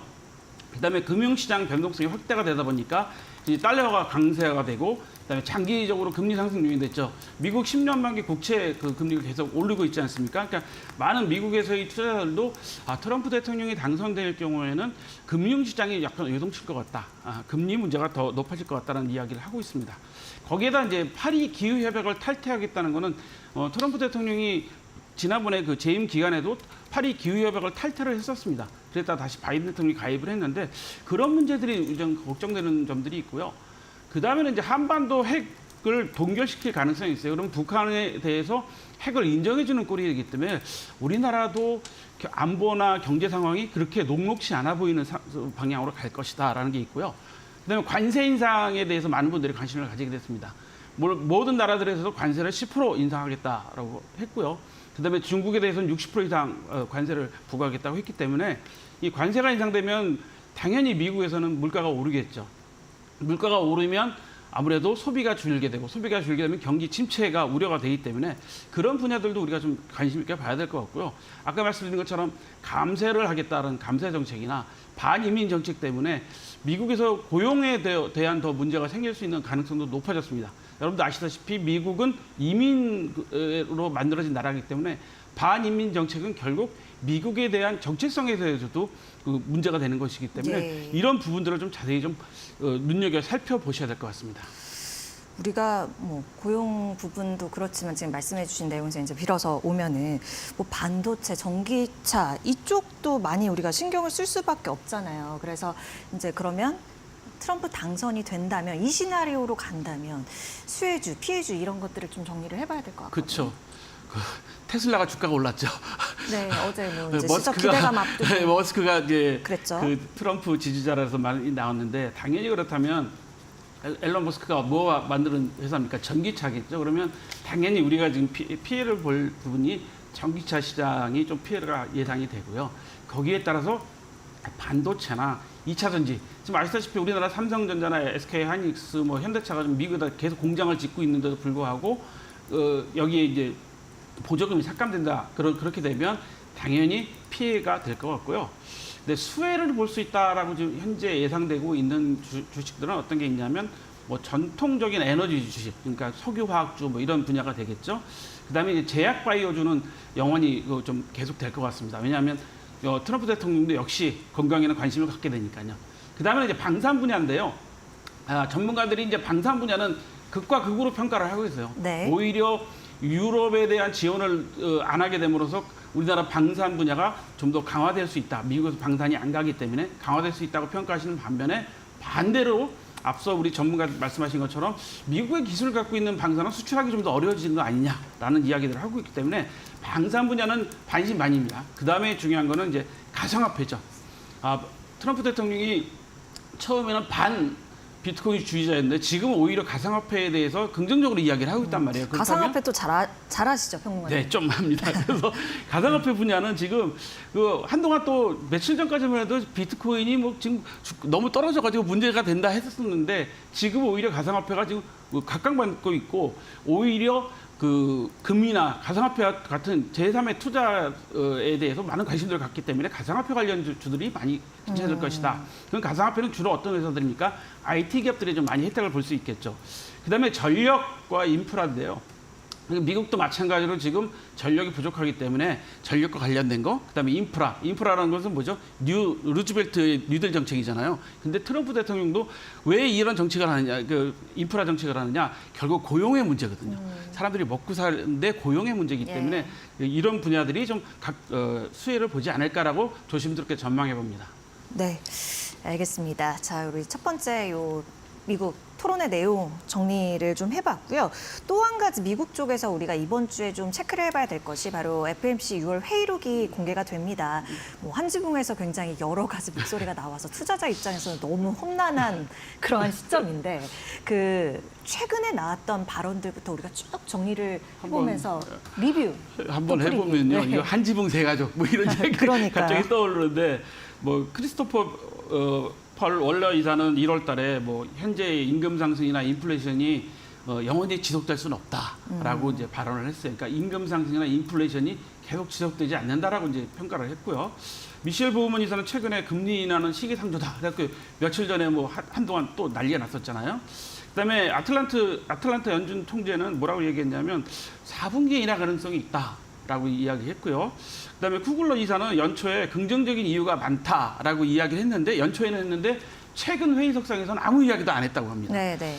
그다음에 그 샌프란시스코 연준 총재는 고용에도 이제는 관심을 가져야 되는 거 아니냐라는 이야기를 했다고 그래요. 그럼 이런 이야기들을 전부 다 정리해 보면 연초에는 인하 이야기를 많이 했던 그 이사들이 지금 갑자기 입을 다물기 시작해서 내용을 갖고 있기 때문에 그리고 전체적으로 보면 한 4분기 정도나 돼야지 금리 인하의 가능성이 있다. 단 여기 전제 조건이 뭐냐면 인플레이션이 좀 주저앉고 그다음에 고용에도 관심이 그러니까 고용률에 대해서 문제가 없을 경우에만 그 4분기 정도에만 가능성이 있으니까 4분기면 11월 달이잖아요. 네. 그렇다면 한 11월쯤에는 우리가 기대를 해봄직한데 그것도 현재 상황 알 수 없다. 왜냐하면 미국 대선과 맞물려도 있기 때문에 정말 알 수 없는 경제 시장이 돼버렸다라고 좀 평가를 해야 될 것 같습니다. 예, 알겠습니다. 이 밖에 우리가 좀 살펴볼 만한 포인트들이 있을까요, 관련해서요? 저는 시카고 그 상품거래소 패드워치 도구로 한 걸 좀 봤는데 네. 어제 날짜로 보니까 7월 인하 확률이 12.9%, 그다음에 9월 인하 확률이 62.6%, 그다음에 11월 인하 확률이 79.6%예요. 예. 이게 그 계속적으로 보면 매일매일 이 패드워치 도구를 갖고 살펴보면 인하할 확률이 계속 조금씩 떨어지고 있습니다. 그러니까 시점이 늦춰진다는 그렇죠. 시점이 거죠? 늦춰지고 있으니까 결국 7월은 아닌 겁니다. 7월은 아닌 거고 9월도 62.6%인데 지금 여기에 문제가 뭐냐면 9월에는 대선 11월 대선이 있기 때문에 9월에 과연 금리를 내리면서 대선에 영향을 미칠 것이냐. 근데 중요한 것은 지금 파월 총재는 바이든 입장에서도 별로 탐탁치 않고 네. 트럼프 입장에서는 더 탐탁치 않고 이런 상황이기 때문에 파월 총재가 분명히 이제 교체될 텐데 그렇게 됐을 때는 과연 9월에 인하를 할 것이냐. 물론 파월 총재가 인하를 결단을 할 수도 있겠지만 그렇지 않을 가능성이 높기 때문에 60% 정도. 그러면 11월에는 7.9%, 79.6%인데 거의 80% 되는데 11월에는 가능성이 높다. 왜? 대선이 끝난 시점이기 때문에 그때 그 대선과 무관하기 때문에 11월에는 인하할 가능성이 높다. 그래서 가장 큰 거는 여러분들이 그 확실하게 아셔야 되는 건 11월에는 인하 가능성이 높다. 이렇게 이해하셔야 될 것 같습니다. 그러니까 1회 정도로 예상을 1회 보시는 정도, 거예요? 그렇죠. 예. 알겠습니다. 그렇다면 이 기준금리 동향을 우리가 좀 예상을 해보자면 지금 말씀해주신 내용을 종합해보자면 당연히 대선도 있고 뭐 물가 지표 당연히 봐야 되고 이번 주에 또 이제 미국 고용 보고서가 발표가 된단 말이죠. 이 부분도 물론 우리 장 이후 그러니까 현지 시간은 5일이니까 6일 정도에 우리는 확인을 할 수가 있을 것 같은데요. 4분기 인하가 가장 가능성이 높다라는 말씀이신 그죠. 거죠? 왜냐하면 대선 문제가 있는데 칼라일 창업자가 무슨 얘기를 했냐면요. 연준은 대선 전까지는 금리 안 내린다. 그러니까 쉽게 말씀드려서 대선에 전에 금리를 9월 달에 내려버리면 대선에 영향을 미칠 수가 있거든요. 그렇기 때문에 연준은 그러지 않을 것이다라는 것을 칼라일 창업자가 이미 이야기를 한번 했고요. 그다음에 말씀드린 것처럼 인플레이션이 잡혀야 되는 부분이 있고 아까도 말씀드렸지만 우리 연준 이사들 중에도 고용에 관심을 가져야 된다고 했고 연준 총재가 샌프란시스코 총재도 그런 이야기를 했습니다. 그렇다고 얘기하면 결국 고용 지표가 중요한 영향을 받기 때문에 3분기는 금리 인하가 좀 어렵다. 그렇다면 4분기 인하가 가장 높고 현재 미국에서도 가장 그렇게 좀 상품 거래소나 이런 데서도 가장 높게 보고 있기 때문에 3분기에는 인하할 확률이 거의 한 80% 이상이다라고 보시는 게 맞는 것 같습니다. 네, 알겠습니다. 우리 그리고 이번 주에 또 주목하는 게 바로 삼성전자 2분기 잠정 실적치가 발표가 됩니다. 예상 컨센서스라든지 이제 실적치 우리 좀 봐야 될 것 같아요.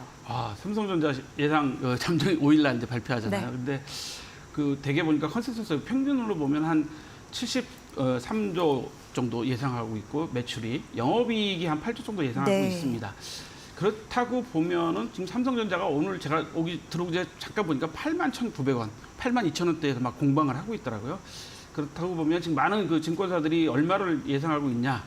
10만 원대를 10만 전자를 예상하고 있고 높게 제시한 데는 12만 원까지 지금 제시하고 있고 보통 10만 원 정도로 지금 증권사들이 권유하고 있기 때문에 제가 보기에는 실적 발표가 조금이라도 현재 올라간다. 그러니까 73조 정도에서 매출 영업이익 8조 이상 된다. 여기에 현재 컨센서스 형성돼 있는 거에 근접하게 된다 그러면 삼성전자 주가는 좀 더 긍정적이라고 볼 수 있을 것 같습니다. 네, 뭐 관건은 당연히 반도체 부문이겠죠. 사실은 뭐 지난해 기준으로 봤을 때 이제 영업 손실이었는데 1분기에 다시 이제 돌아오면서 그 영향을 많이 줬던 거니까요.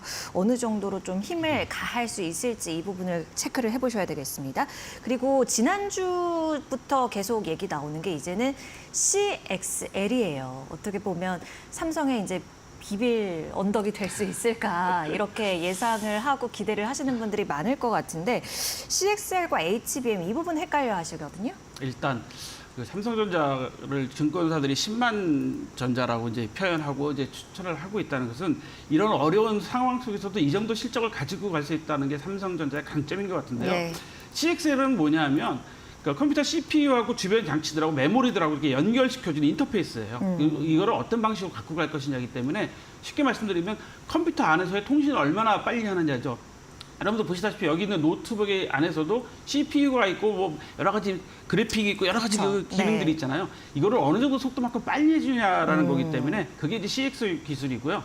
HBM은 아시다시피 뭐 고대역폭 스택형 메모리 기술이라는데 이게 뭐냐면 CPU에다가 얼마나 많은 걸 넣을 수 있느냐 이게 HBM이기 때문에 약간 좀 다른 내용입니다. 그러니까 네. 쉽게 말씀드리면 HBM은 내부 메모리 성능을 향상하는 거고 CPU를 가지고 그다음에 CXL은 전체 시스템을 연결해 주는 거하고 통합이기 때문에 그 현재 CXL이 좀 더 발전된 기술이라고 볼 수 있겠죠.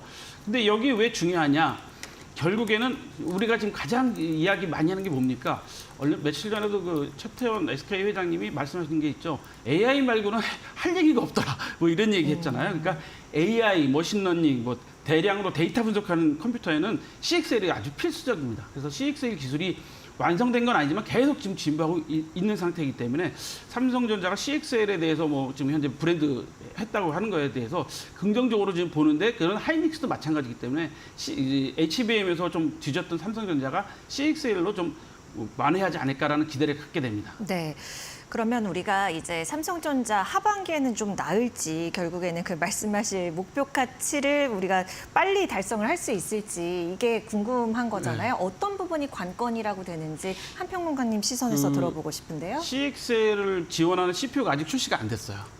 이 퀄컴에서 이게 나오기 네. 시작하면 이 CPU가 나오기 시작하면 하반기에 지금 현재 그 CXL 시장을 얼마나 지금 예상하고 있냐면요. CPU가 출시가 되고 상용화가 되기 시작하면요. 2028년에 258억 달러 정도에 대한 사업 규모로 보고 있거든요. 그럼 어마무시한 겁니다. 그래서 그 삼성전자 주가를 많은 그 증권사들이 목표 주가를 10만 원 이상으로 보는 이유도 이 CXL의 CPU가 출시되면 어마무시한 매출이 일어날 것이고 그 다음에 된 게 엔비디아가 인증을 받게 되면 예. 거기에 따라 또 될 것이다. 결국 삼성전자는 지금까지는 좀 어려운 상황이었지만 하반기에 이 CXL CPU만 나오기 시작하면 엔비디아 인증만 받기 시작하면 좀 날아갈 수 있다. 증권사들이 흔히 쓰는 표현으로 날아갈 수 있는 주식이라고 보기 때문에 다들 그 10만 전자라고 표현하시는 것 같은데요. 여러분들도 관심 있게 살펴보셔야 되는 게 저는 충분히 해낼 거라고 보기 때문에 저는 하반기에 10만 전자가 되지 않을까라는 기대감을 조심스럽게 해봅니다. HBM 퀄 테스트, 엔비디아 퀄 테스트 뭐 긍정적인 부분을 기대하신다라고 얘기를 해주시면서 하반기 더 긍정적인 흐름을 펴갈 가능성이 높다라고 한평론가님 시선에서 우리가 분석을 해봤습니다. 삼성전자 얘기까지 챙겨봤고요. 오늘 한치호 평론가님은 여기서 인사 나누도록 하겠습니다. 고맙습니다.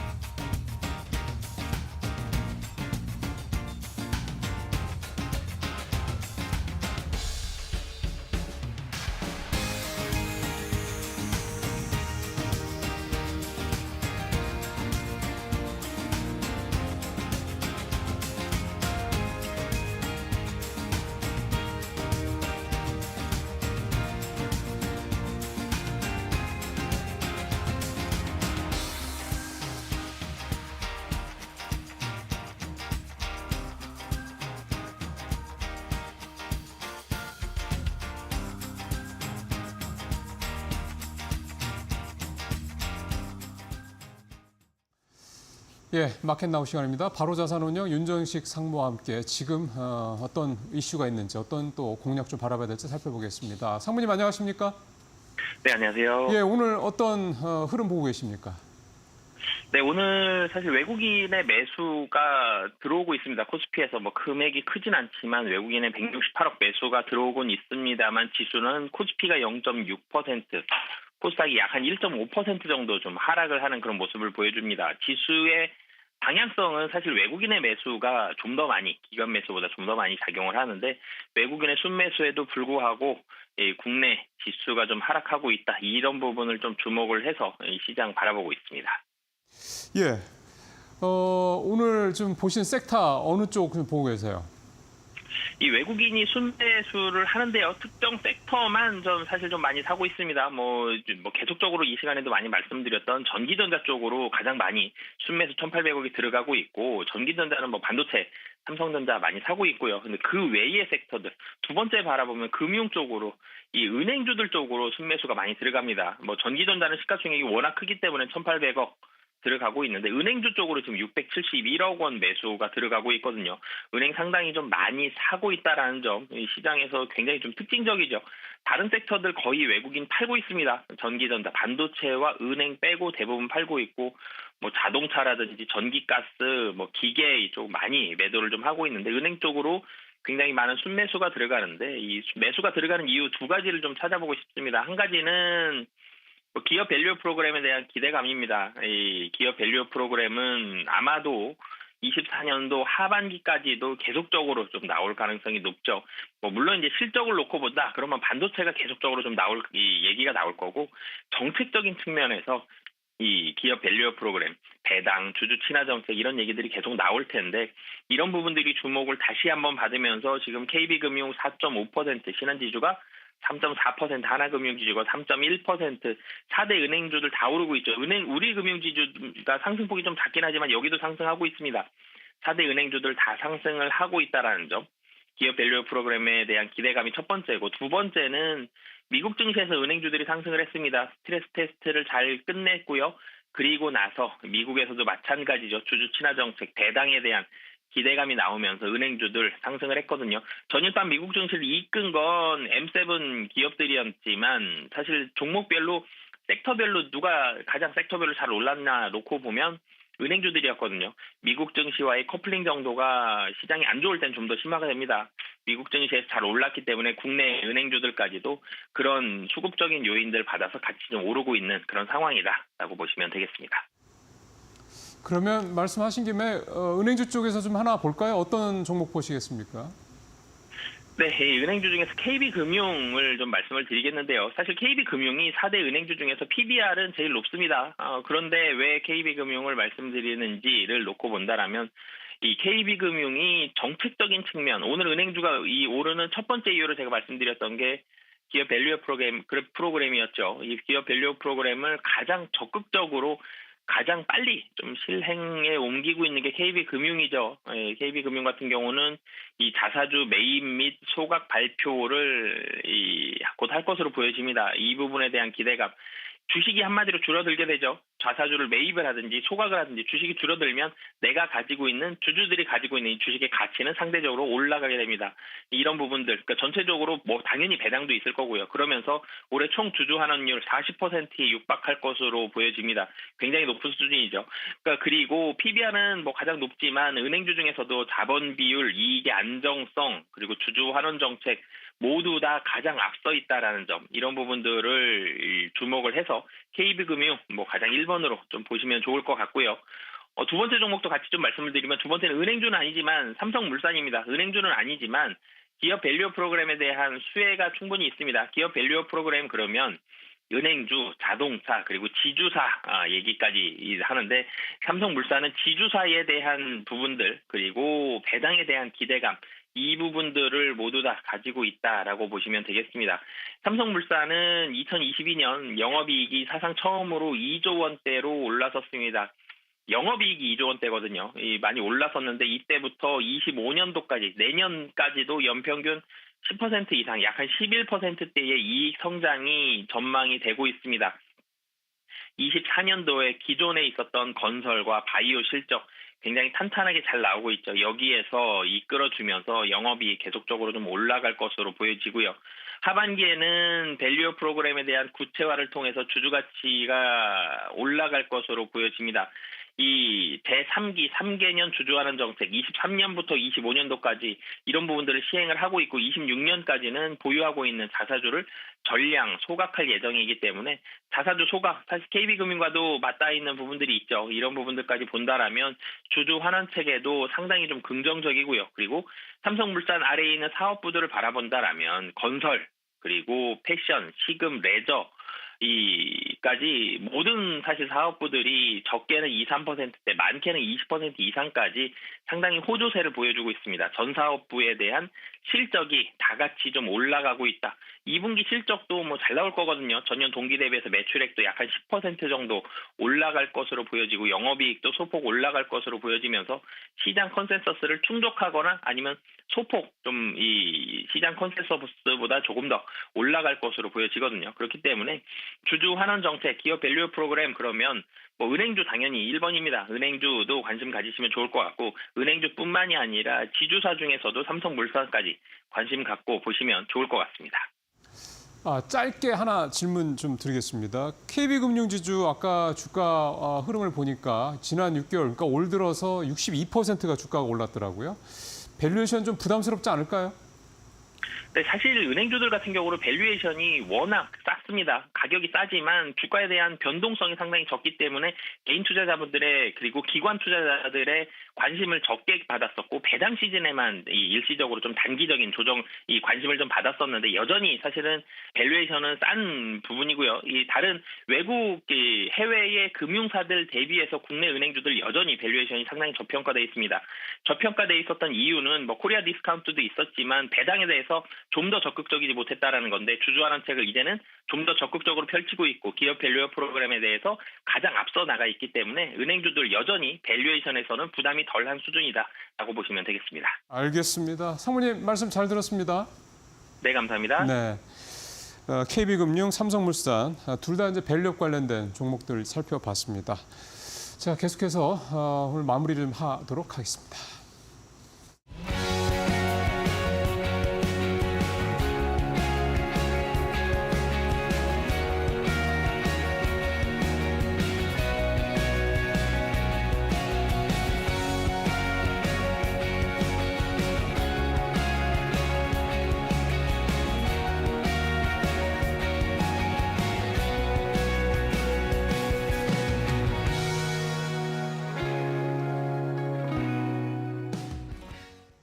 두 시간여 전과 달라진 건 없어요. 시장 상황이요. 낙폭도 여전히 비슷하고. 네. 그러니까 오늘 장 초반에 좀 이후로 갈수록 조금 낙폭이 커지는 게 좀 걱정을 했는데 일단 더 이상 벌어지지 않는 거, 더 이상 떨어지지 않는 거 보면 이 정도 선에서 오늘 또 장이 좀 흐름이 큰 뭐 변수만 없으면 가지 않을까 생각이 좀 듭니다. 비도 오고요. 좀 차분하게 보시면서 너무 뭐 크게 걱정하실 필요는 없지 않을까 생각이 듭니다. 네, 오후장도 저희와 함께 해주시죠. 저희는 여기서 인사드릴게요. 함께 해주신 여러분 고맙습니다. 고맙습니다.